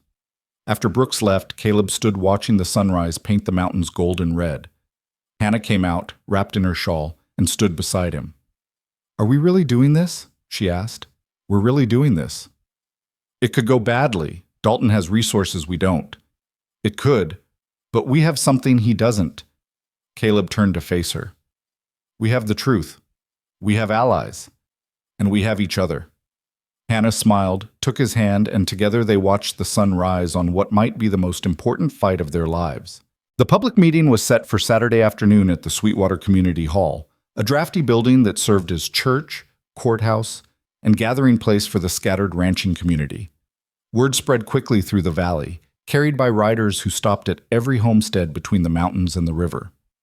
By Friday evening, Caleb knew that at least 30 families planned to attend, more than he'd dared hope for. Dalton knew too.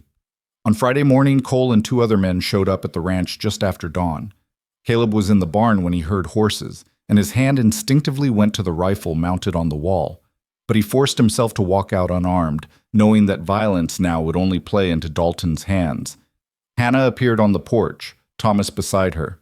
Caleb caught her eye and shook his head slightly. "Stay inside." She hesitated, then put her hand on Thomas's shoulder and pulled him back, though she remained visible in the doorway. "Morning, Cole," Caleb said evenly. "Boss heard about your little meeting tomorrow." Cole sat easy in his saddle, his hand resting near his sidearm. "Thinks you might be planning to say some things that ain't exactly true." "I'm planning to present facts. If your boss has a problem with facts, that says more about him than me." "Boss also thinks it'd be real unfortunate if something happened before that meeting. Fire, maybe. Accidents happen on ranches all the time." The threat was so blatant it took Caleb's breath away. They weren't even pretending anymore. "You threatening arson in front of witnesses?" Caleb gestured toward the house where Hannah stood watching. "That's bold, even for Dalton's crew." Cole's smile was cold. "I ain't threatening nothing, just expressing concern for your safety. These old buildings, they go up real easy, especially with all that hay stored in the barn. Be a shame if a lantern got knocked over in the night." "Then I guess I'll be sleeping in the barn tonight, with my rifle, and if anyone comes near it, I'll consider them a threat and respond accordingly." Caleb's voice was hard as winter iron. Montana law's real clear about defending property against arson. Man's got a right to protect what's his. You can't watch everything all the time, Walker. No, but I've got friends who can help. Word's already out about tomorrow's meeting. Half the valley knows what Dalton's been doing. You think they're just going to stand by while he burns me out the night before I can speak? Caleb took a step forward. Go back and tell your boss that if anything happens to this ranch, to my family, or to anyone planning to attend that meeting, it won't be me he has to worry about. It'll be every small rancher in the territory who's tired of being pushed around. Cole studied him for a long moment, then spat in the dirt. You're making a mistake. Then I'll make it standing up instead of on my knees. After they left, Caleb returned to the house to find Hannah white-faced but composed. Thomas stood beside her, holding the old Navy revolver that had been David Moore's. I know how to shoot, the boy said quietly. Papa taught me before he died. Caleb looked at this 10-year-old child holding a weapon he should never have to think about and felt rage burn through him like acid. This was what Dalton had reduced them to, arming children against the threat of violence in the night. Put it away, Thomas. I don't want you anywhere near a gun tonight. But you said, I know what I said, and I meant it about defending the property, but that's my job, not yours. Caleb crouched down to the boy's level. I need you to do something more important. I need you to protect your mother and sister. If anything happens tonight, you get them out of the house and you run. Don't stop. Don't look back. Head for the Jensen place. It's 2 miles east. Can you do that? Thomas's jaw worked. I don't want to run. I know. But sometimes protecting the people you love means getting them to safety, even when every instinct says to stay and fight. Caleb gripped the boy's shoulder. I'm trusting you with the most important job there is. Can you handle it? Thomas nodded slowly, understanding the weight being placed on him. Yes, sir. Hannah waited until Thomas had gone to put the revolver away before speaking. You think they'll really try something? I don't know, but I'm not taking chances. Caleb moved to the window, scanning the landscape. I'm going to ask a few neighbors to come by. We'll take shifts watching through the night.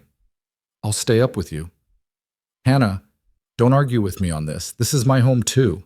I have a right to defend it. Her voice softened. Besides, someone needs to keep the coffee hot. By nightfall, 4 neighbors had arrived. Tom Chen from town, who'd closed his laundry early to help. Old Pete Garrison, the stage driver who'd brought Hannah to Sweetwater all those weeks ago. And 2 ranchers from the valley, the McAllister brothers, who'd had their own run-ins with Dalton's crew. They stationed themselves around the property, rifles loaded, eyes sharp. Caleb took the first watch in the barn, settling into the hayloft where he could see approaches from 3 directions. The moon was a thin crescent, providing just enough light to cast long shadows across the snow. Every sound seemed amplified. The rustle of wind through pine branches, the distant howl of a wolf, the creak of wood settling in the cold. Around midnight, Hannah climbed up to the loft with a thermos of coffee and a blanket. You should be sleeping, Caleb said. So should you. She sat beside him, close enough that he could feel her warmth. The children are asleep. Pete's watching the house. I wanted to be here. They sat in comfortable silence for a while, sharing the coffee, watching the silver landscape for signs of movement. The ranch was beautiful in the moonlight, peaceful, unthreatening, the kind of place that should have been a sanctuary instead of a battleground. When I was a girl, Hannah said quietly, my father told me that the hardest battles aren't the ones you fight with your fists. They're the ones you fight with your will. He said anyone can throw a punch, but it takes real strength to stand your ground when everything in you wants to run. Your father sounds like a wise man. He was a minister in a small town in Ohio, died when I was 17, but I've thought about what he said a lot over the years. Hannah pulled the blanket tighter around her shoulders. When David died and the debts came due, I wanted to run. Start over somewhere no one knew me, where I could pretend the failure hadn't happened. But running wouldn't have solved anything. It would just have meant carrying the shame farther. So you stayed and fought. I stayed and worked. Fought when I had to, compromised when I could, survived when nothing else was possible. She turned to look at him. Coming here was the first time I chose something instead of just reacting to circumstances. I chose you. this ranch, this life. And I'll be damned if I let Marcus Dalton take that choice away from me. Caleb felt something shift in his chest, a tightness that was part fear and part something else entirely. You know what scares me most about tomorrow? What? Not that we might lose, not that Dalton might win, but that you and the children might get hurt because of a choice I made. He stared out at the darkness. I could have sold, could have taken his money and started somewhere else. No one would have blamed me. I would have. What? Hannah's voice was fierce. I would have blamed you. Because that ranch down there isn't just land and buildings. It's proof that you can build something from nothing, that you can survive being rejected by your family and build a life anyway. If you'd sold to Dalton, you'd have been telling yourself that all those years of work didn't matter, that he had the right to take what you built just because he had more money. It's not worth getting you hurt. That's not your decision to make. I'm not some fragile thing that needs protecting from the world. I'm a grown woman who survived poverty, widowhood, and more hard winters than you have. I'm standing beside you tomorrow because I choose to, not because you're making me. Hannah took his hand. Stop trying to carry all the responsibility alone. We're partners, remember? That means we share the burdens. Caleb turned their joined hands over, studying the contrast, his scarred and calloused from years of ranch work, hers smaller but equally worn from labor of a different kind. Two people who'd learned independence the hard way, trying to figure out how to be together without losing themselves. I don't know how to do this, he admitted. How to let someone in. How to need someone and not resent it. Neither do I. But I think we're learning. Hannah leaned her head against his shoulder, a gesture so natural it took his breath away. One crisis at a time. They stayed like that until Pete came to relieve Caleb for the next watch.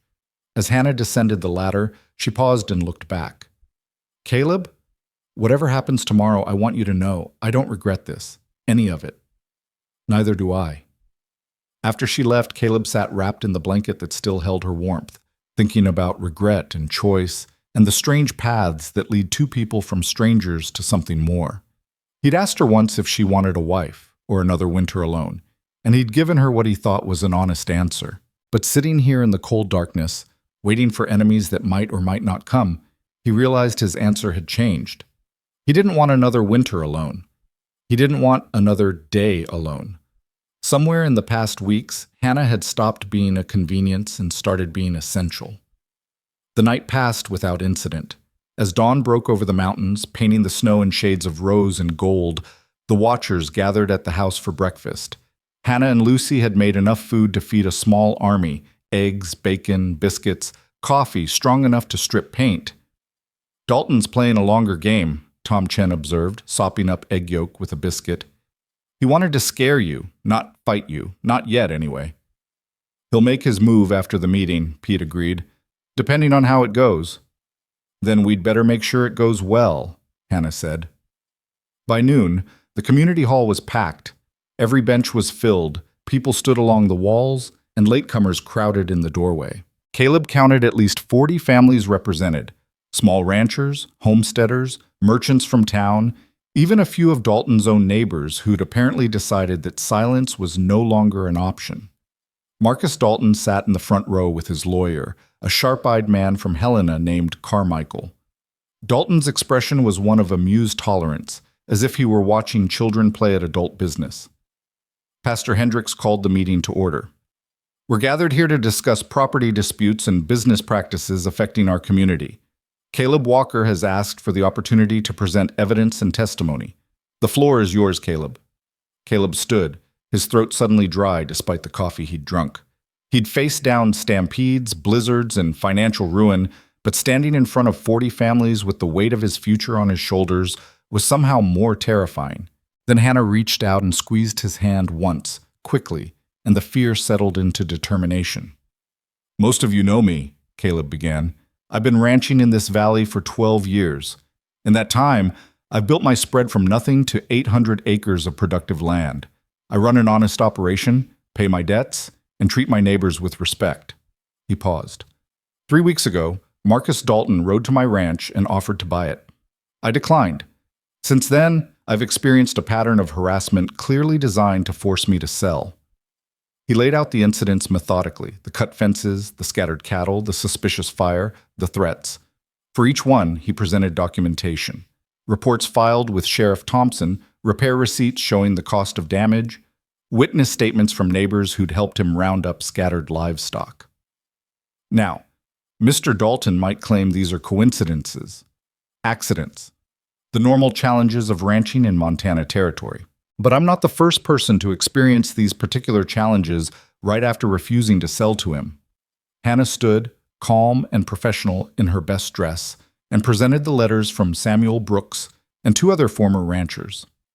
She read excerpts describing almost identical patterns of harassment, legal pressure, and intimidation. 3 men, she said clearly. 3 separate ranches over 5 years, all experiencing the same problems after refusing to sell to Marcus Dalton. That's not coincidence. That's a pattern of deliberate intimidation designed to force property sales through coercion rather than fair negotiation. Dalton's lawyer stood. This is nothing but hearsay and speculation. My client is a respected businessman who's built his holdings through legitimate means. If Mr. Walker is experiencing difficulties, perhaps he should examine his own ranching practices rather than making baseless accusations.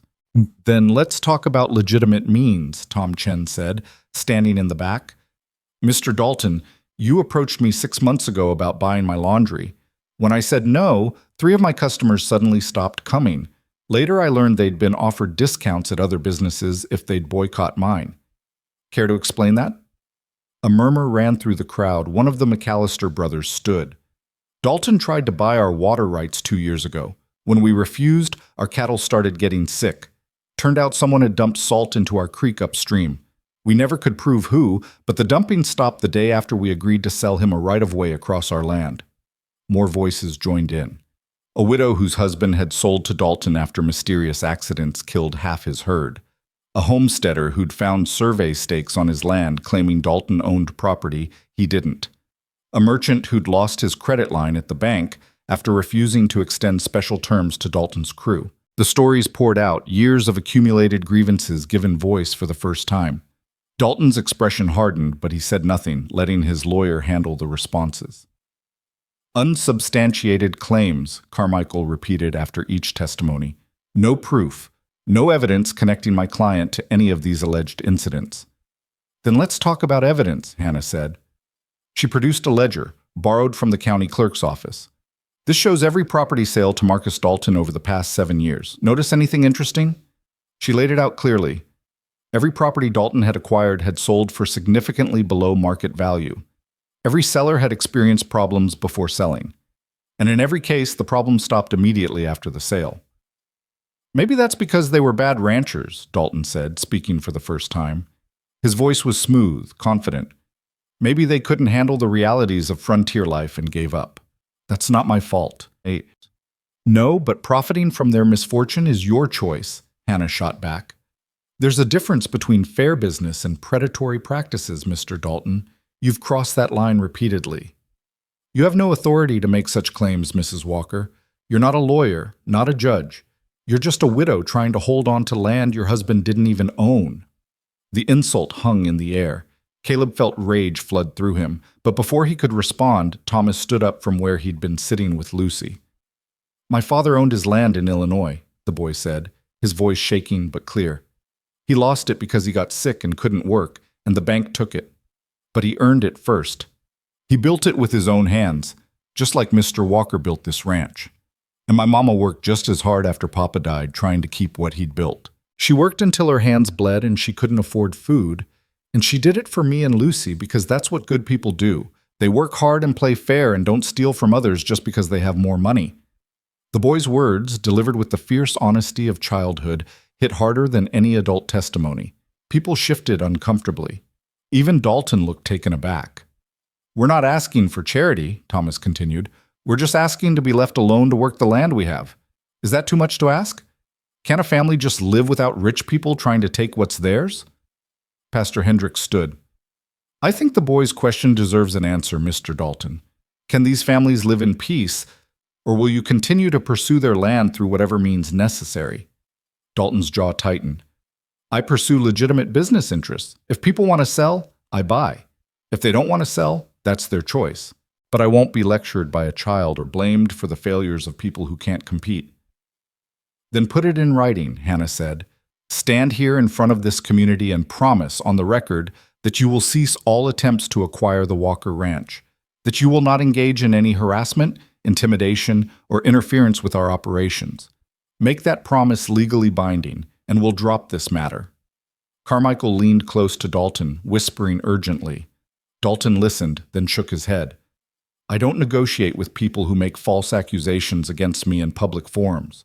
The Walker Ranch will be mine eventually. Whether through sale, foreclosure, or attrition doesn't concern me. But I always get what I want. The arrogance of it stunned the room into silence. He'd essentially admitted everything while denying nothing, confident that his wealth and influence would protect him from consequences. Then we have our answer, Pastor Hendricks said quietly. And this community has a choice to make. Do we stand by and watch families be driven from their land through bullying and intimidation? Or do we stand together and say that property rights mean something, that fair dealing matters, that being wealthy doesn't give you the right to destroy others? What exactly are you proposing? Someone called from the back. A cooperative agreement, Tom Chen said. Every rancher, homesteader, and business owner in this valley signs a pact.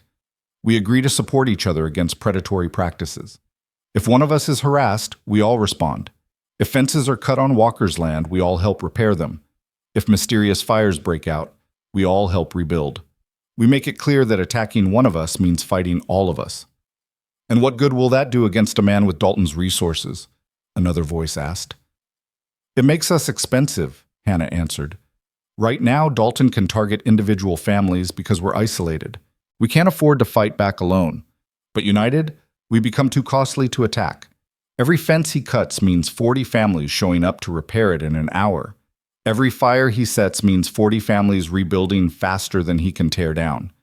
Eventually, the effort required to break us exceeds any possible benefit. It was brilliant in its simplicity. Not fighting power with power, but neutralizing power through solidarity. I'm in, Pete Garrison said immediately. Been watching Dalton push people around for too long. Count us in too, the McAllisters agreed. One by one, families stood and voiced their support. Not everyone. There were holdouts, people too frightened or too practical to risk Dalton's wrath. But more than half the room committed to the cooperative agreement, their signatures recorded by Pastor Hendricks in a document that would be filed with the territorial government. Dalton watched it all with a cold smile. This changes nothing. You're still just small people playing at being powerful. I'll break this little alliance the same way I've broken everything else, one piece at a time. Then try, Caleb said, but you'll do it in front of witnesses, with every action documented and reported. We're done being intimidated, Dalton. You want our land? You'll have to take it legally and publicly. No more shadows, no more threats. Everything happens in the light from now on. Dalton stood, Carmichael gathering papers beside him. You've made an enemy today, Walker. You and everyone who signed that worthless piece of paper. I hope you're prepared to live with the consequences. We're prepared to live with honesty and hard work. That's more than you can say. After Dalton left, the atmosphere in the hall shifted from tense to almost celebratory. People crowded around Caleb and Hannah, shaking hands, offering support. For the first time since Dalton had made his initial offer, Caleb felt something other than dread about the future. But Hannah remained quiet, thoughtful. On the ride home, with the children asleep in the back of the wagon, she finally spoke. This isn't over. You know that, right? I know, but we bought time, and we built alliances. That counts for something. He said he always gets what he wants. Men like him don't make idle threats. Then we'll face whatever comes next, together. Caleb reached across the bench and took her hand. Hannah, I need to tell you something. What?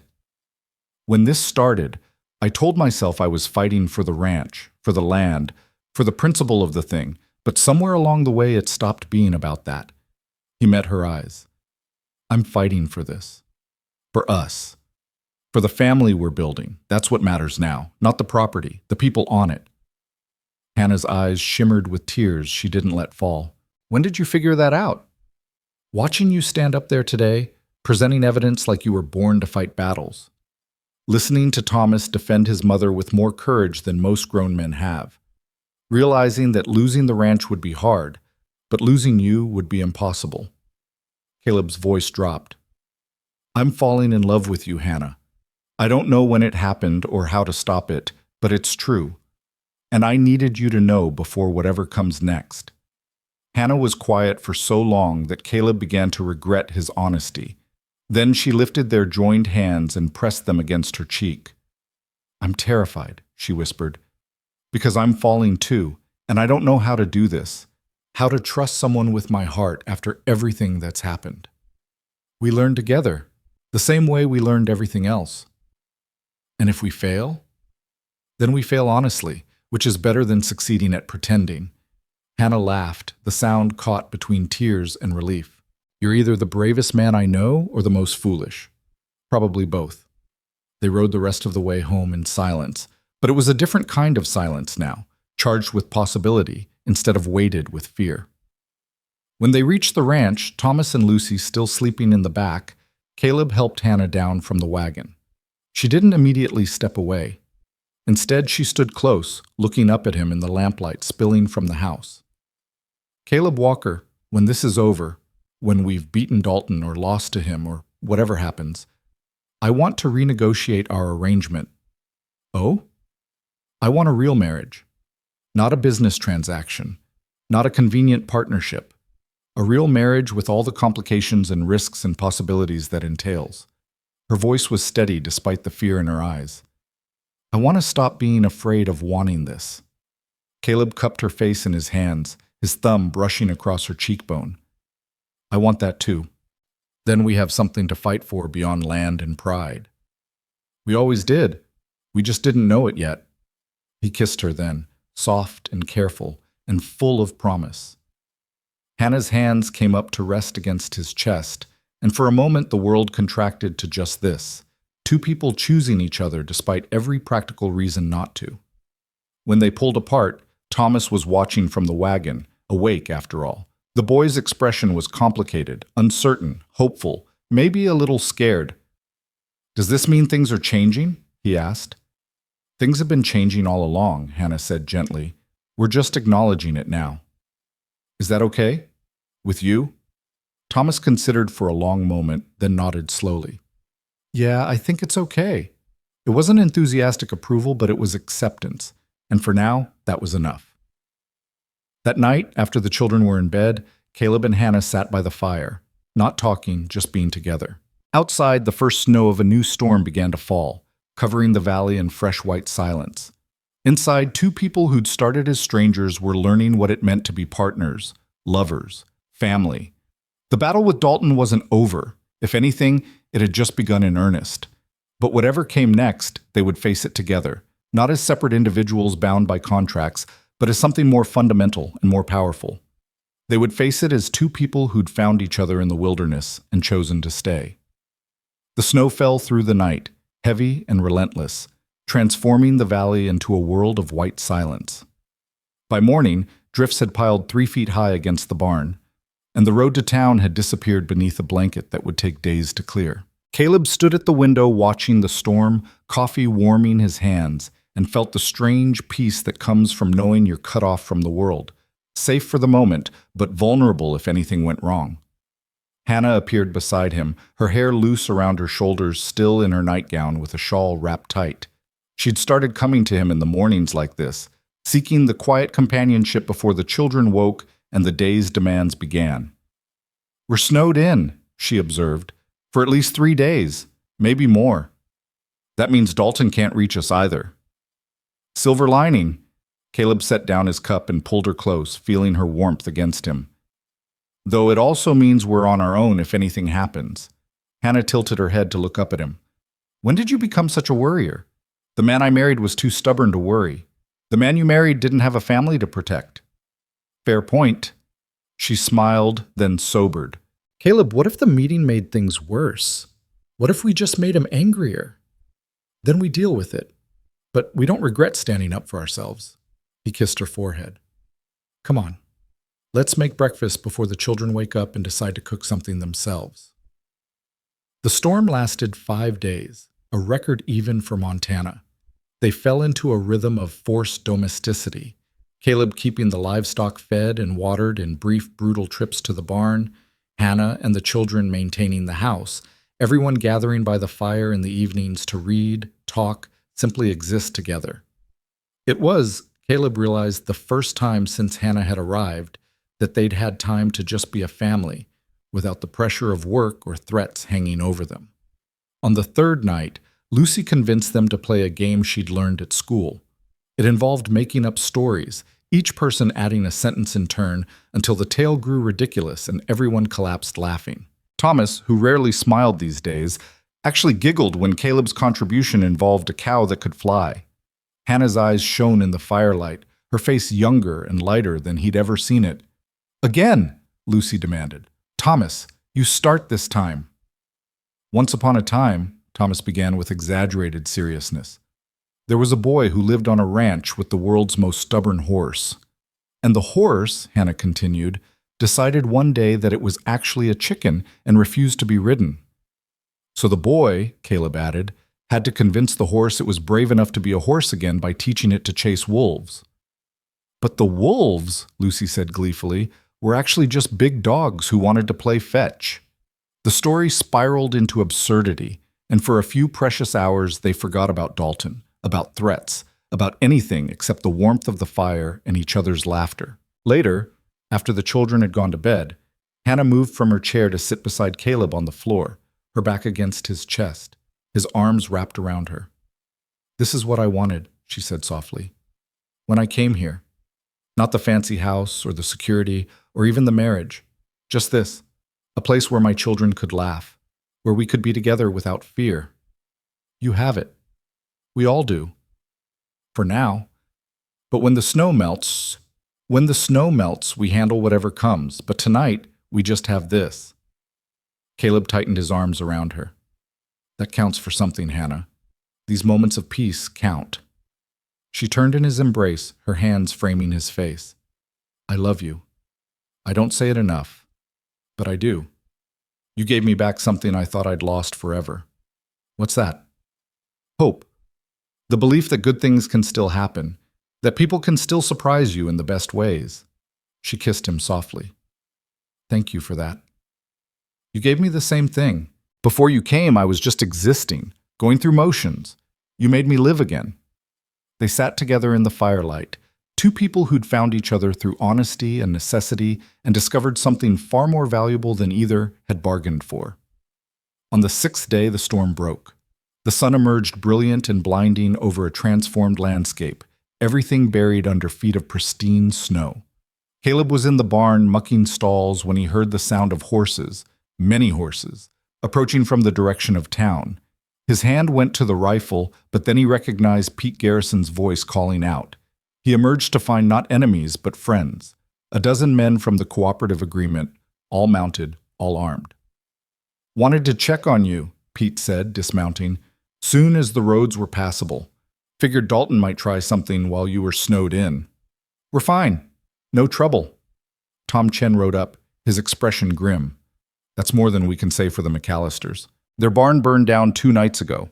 Lost their winter feed and 3 horses." Caleb felt cold that had nothing to do with the weather. "Dalton? Who else? But here's where it gets interesting. We all showed up to help rebuild, just like we promised. Brought lumber, tools, our own feed to share. Had that barn back up in a day and a half." Tom's smile was fierce. "Then yesterday, Dalton's lawyer came by the McAllister place with papers trying to claim the fire, voided some clause in their property deed. Said they'd forfeited their land through negligence. That's not legal. We know, but it gets better. Pastor Hendricks had already filed our cooperative agreement with the territorial office in Helena. When Carmichael tried to push his fraudulent paperwork, the territorial judge threw it out and opened an investigation into Dalton's business practices." Tom leaned forward in his saddle. "Word is the judge is looking into all his property acquisitions over the past 10 years. If there's a pattern of fraud or intimidation, Dalton could lose everything." Hope surged in Caleb's chest, but he forced it down. "That could take months, years, and Dalton's not going to sit quietly while he's investigated."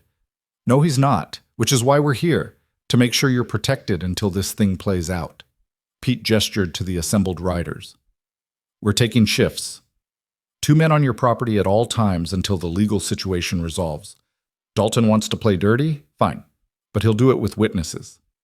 Hannah had emerged from the house, Thomas and Lucy behind her. She took in the gathered men, the determined faces, the rifles, and resolution. How much is this costing you? She asked. Time away from your own ranches, your own work? Nothing compared to what it'll cost if we let Dalton win, one of the McAllisters said. He burns down our barn today, comes for someone else tomorrow. Better to stop him now, together, than face him alone later. Over the next 2 weeks, the cooperative became a living thing. Men rotated through the Walker Ranch, helping with work during the day, keeping watch at night. Women brought food, supplies, companionship for Hannah. The children from other families came to play with Thomas and Lucy, turning the isolated ranch into a hub of community. Dalton made his moves, but each one was met with immediate, organized resistance. When he tried to file a water rights claim that would have cut off 3 homesteaders, the cooperative showed up at the county office with documentation proving the claims were fraudulent. When his crew tried to intimidate a widow into selling, they found 20 armed men camped on her property. Every action was documented, reported, added to the growing file the territorial judge was building.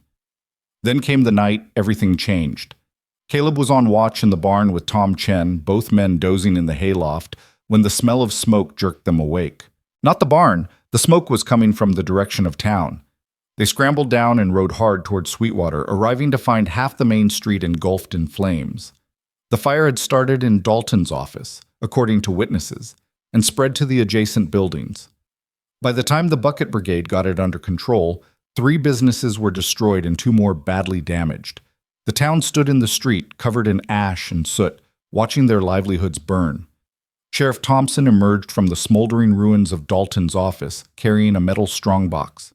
His face was grim. Found this in the safe. Dalton's private records. He looked at Caleb, at Tom, at the gathered crowd. I think you all need to see what's in here. They convened in the community hall, the same place where they'd held the meeting weeks before. Thompson spread the documents across a table while Pastor Hendricks lit lamps. What they revealed was worse than anyone had imagined. Dalton hadn't just been intimidating people into selling. He'd been systematically defrauding them. False surveys claiming property boundaries that didn't exist. Forged documents transferring water rights. Payments to county officials to look the other way. Even evidence of the fires and fence cuttings, meticulously recorded in Dalton's own hand with notes about timing and effectiveness. This is everything we need, Thompson said quietly. This is enough to bring criminal charges, fraud, arson, bribery, conspiracy. He'll go to prison for this. Where is he? Someone asked. That's the question. His house is empty. Looks like he cleared out in a hurry. Thompson's expression was troubled. My guess? He knew the investigation was closing in and decided to run rather than face justice. So he just gets away? Hannah's voice was sharp with anger. After everything he's done? Not entirely. The territorial government will seize his assets to compensate his victims. The Triple D will be broken up and sold, probably to pay restitution. He loses everything even if we never catch him. Thompson looked around at the assembled faces. It's not perfect justice, but it's something. The mood was strange. Relief mixed with dissatisfaction, victory that felt incomplete. They'd won, but at a cost. Buildings burned, lives disrupted, and somewhere out there, Marcus Dalton was free to potentially start this all over again in some other territory. But as the weeks passed and spring began to break winter's grip on the valley, the true meaning of their victory became clear. The cooperative agreement, born out of necessity, had transformed the valley's scattered homesteaders into an actual community. They helped each other with spring planting, shared resources, built a one-room schoolhouse so the children wouldn't have to travel to town. What Dalton had meant to destroy, he'd inadvertently strengthened. The territorial judge arrived in April to oversee the distribution of Dalton's seized assets. The McAllisters received compensation for their burned barn. The widow got back the money she'd lost in a forced sale 3 years prior. Every family that could prove they'd been cheated received restitution, and Caleb received an offer he hadn't expected. The Triple D is being broken up, the judge explained, sitting in the Walker kitchen with papers spread across Hannah's clean table. Most of it will be sold to satisfy debts and restitution claims. But there's a section adjacent to your property, about 400 acres of prime grazing land, that the territorial government wants to sell directly to you at a fair price. Compensation for what you endured. Caleb stared at the map showing his 800 acres suddenly expanded to 1,200. It was more land than he'd ever dreamed of owning, enough to make the ranch truly prosperous. What's the catch? Hannah asked, practical as always. No catch. The government wants these lands in the hands of legitimate ranchers, not speculators. You've proven yourself honest and capable. The land is yours if you want it. The judge smiled. Consider it payment for helping expose corruption. After he left, Caleb and Hannah stood looking at the map together. 1,200 acres, Caleb said, still processing. That's enough to run 300 head, maybe more. We could hire help, expand the house, build a proper future. We already have a proper future. Hannah touched the map gently. But this makes it more secure. For us. For the children. She looked up at him. What do you think?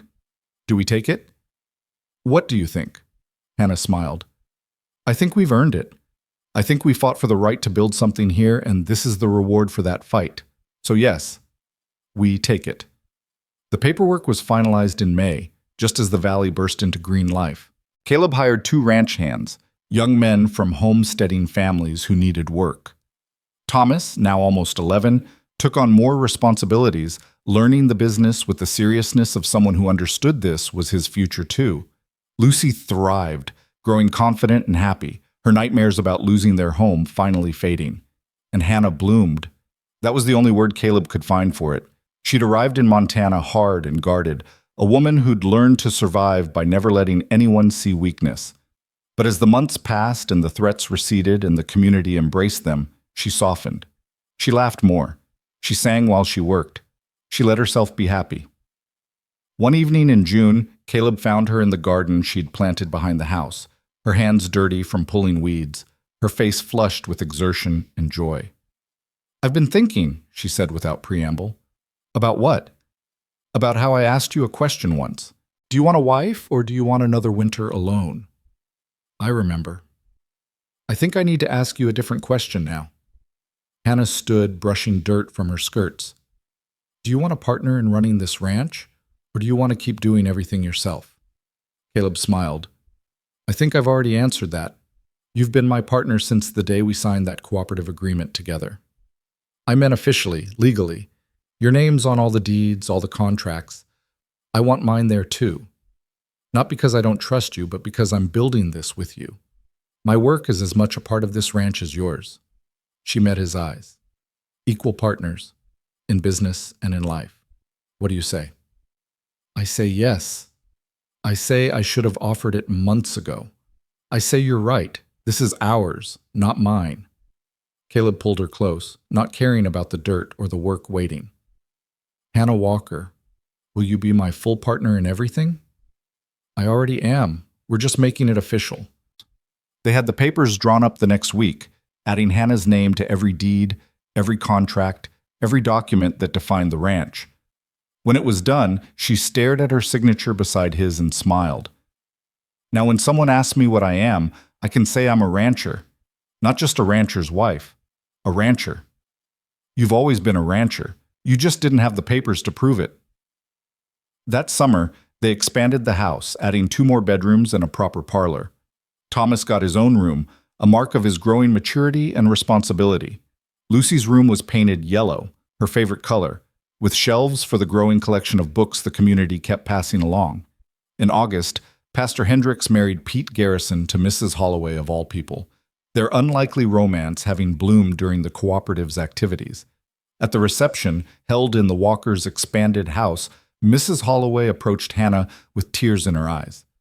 I owe you an apology, she said quietly. I was one of the women who wrote that terrible letter when you first arrived. I thought I was protecting propriety. But I was just being cruel and judgmental. I'm sorry. Hannah studied her for a long moment, then nodded. I accept your apology. We all make mistakes. What matters is learning from them. You're more gracious than I deserve. Maybe. But I'm also practical. We're neighbors, Mrs. Garrison. We're going to be seeing each other for years. Might as well be friendly about it."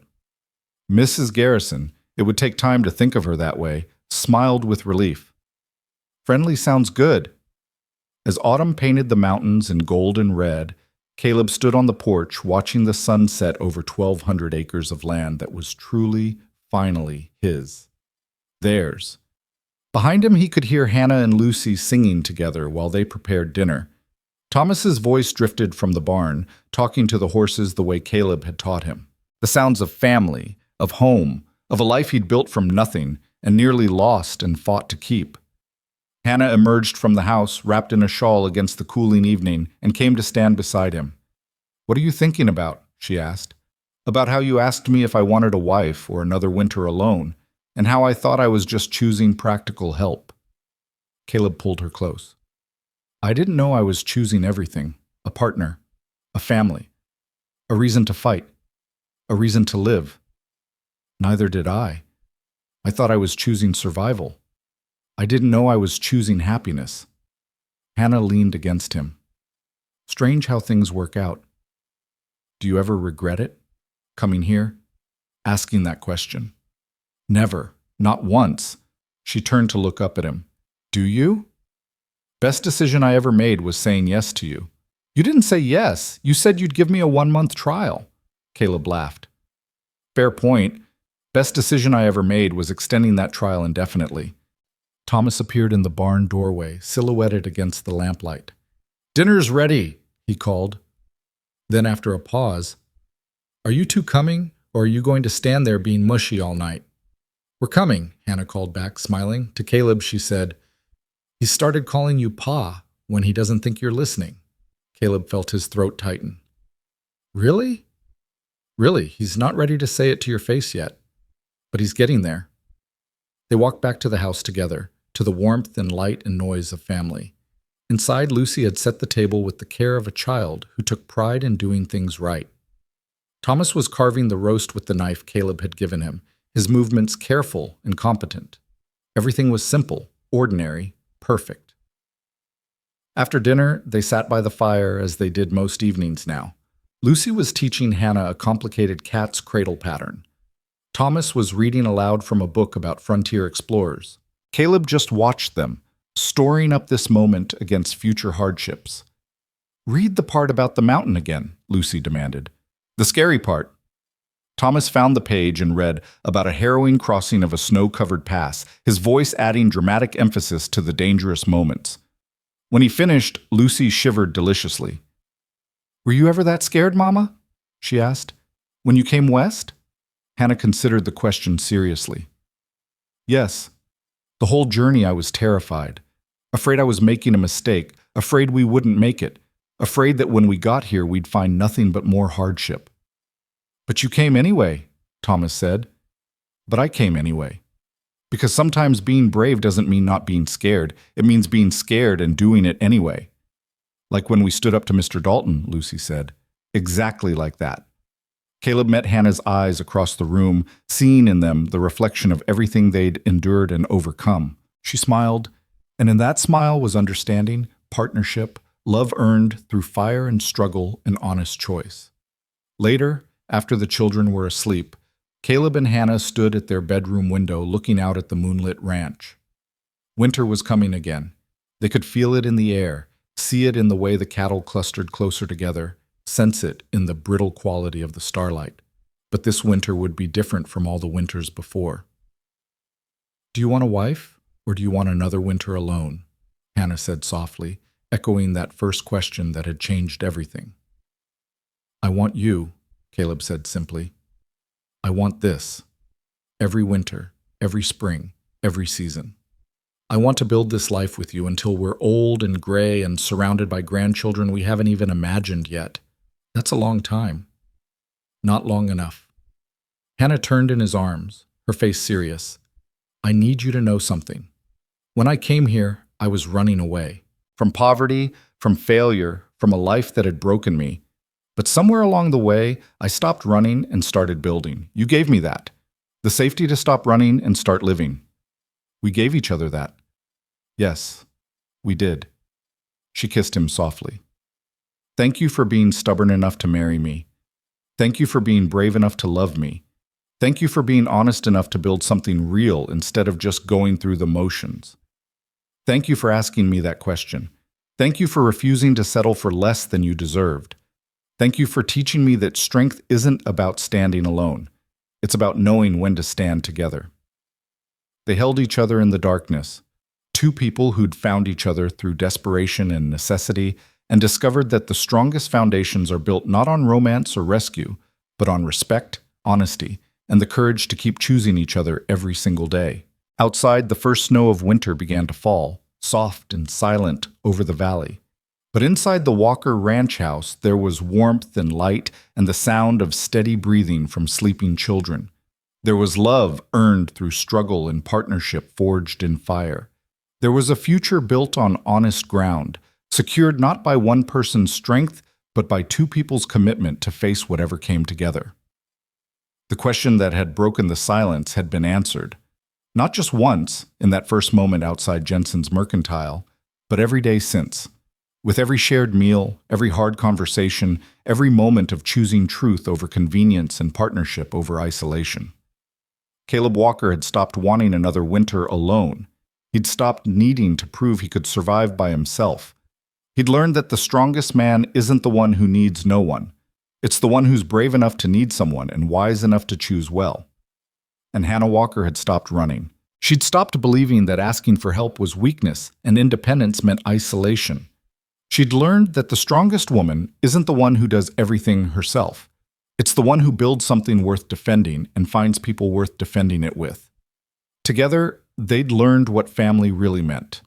Not blood or obligation or legal contracts, but choice. Daily choice. The choice to stand together when standing alone would be easier. The choice to fight for each other when fighting for yourself would be simpler. The choice to build something that mattered because it was built with someone who mattered. Winter settled over Montana territory, cold and deep and endless as it always was. But in the Walker Ranch house, there was warmth enough to last until spring. There was love enough to build a future on. There was family enough to make even the longest winter feel like home. And when spring came, as it always did, as it always would, there would be new calves to tend, new crops to plant, new challenges to face. But they would face them together, these two people who'd found each other through honesty and built something lasting through courage. The ranch would grow, the children would thrive, the community would strengthen. And through it all, Caleb and Hannah would keep choosing each other, keep building their partnership, keep answering that first question with their lives instead of just their words.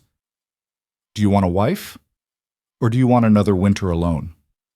The answer, lived out in every shared sunrise and weathered storm, was simple and profound. He wanted her, she wanted him. They wanted this life they were building together, imperfect and challenging and more real than any romance novel could capture. And that was enough, more than enough. It was everything. The snow fell outside, soft and endless. Inside, two hearts beat in rhythm, two lives intertwined by choice and strengthened by struggle. A family slept, safe and warm and home. Winter had come to Montana. But in the Walker household, it would never truly be winter again. Because they'd learned the secret that turns any season into spring. Love isn't about perfection or rescue or fairy tale endings. It's about two people choosing to stand together and building something real from that choice. And they chose each other. Today, tomorrow, and all the winters yet to come. That was their answer. That was their story. That was their truth. And it was more than enough.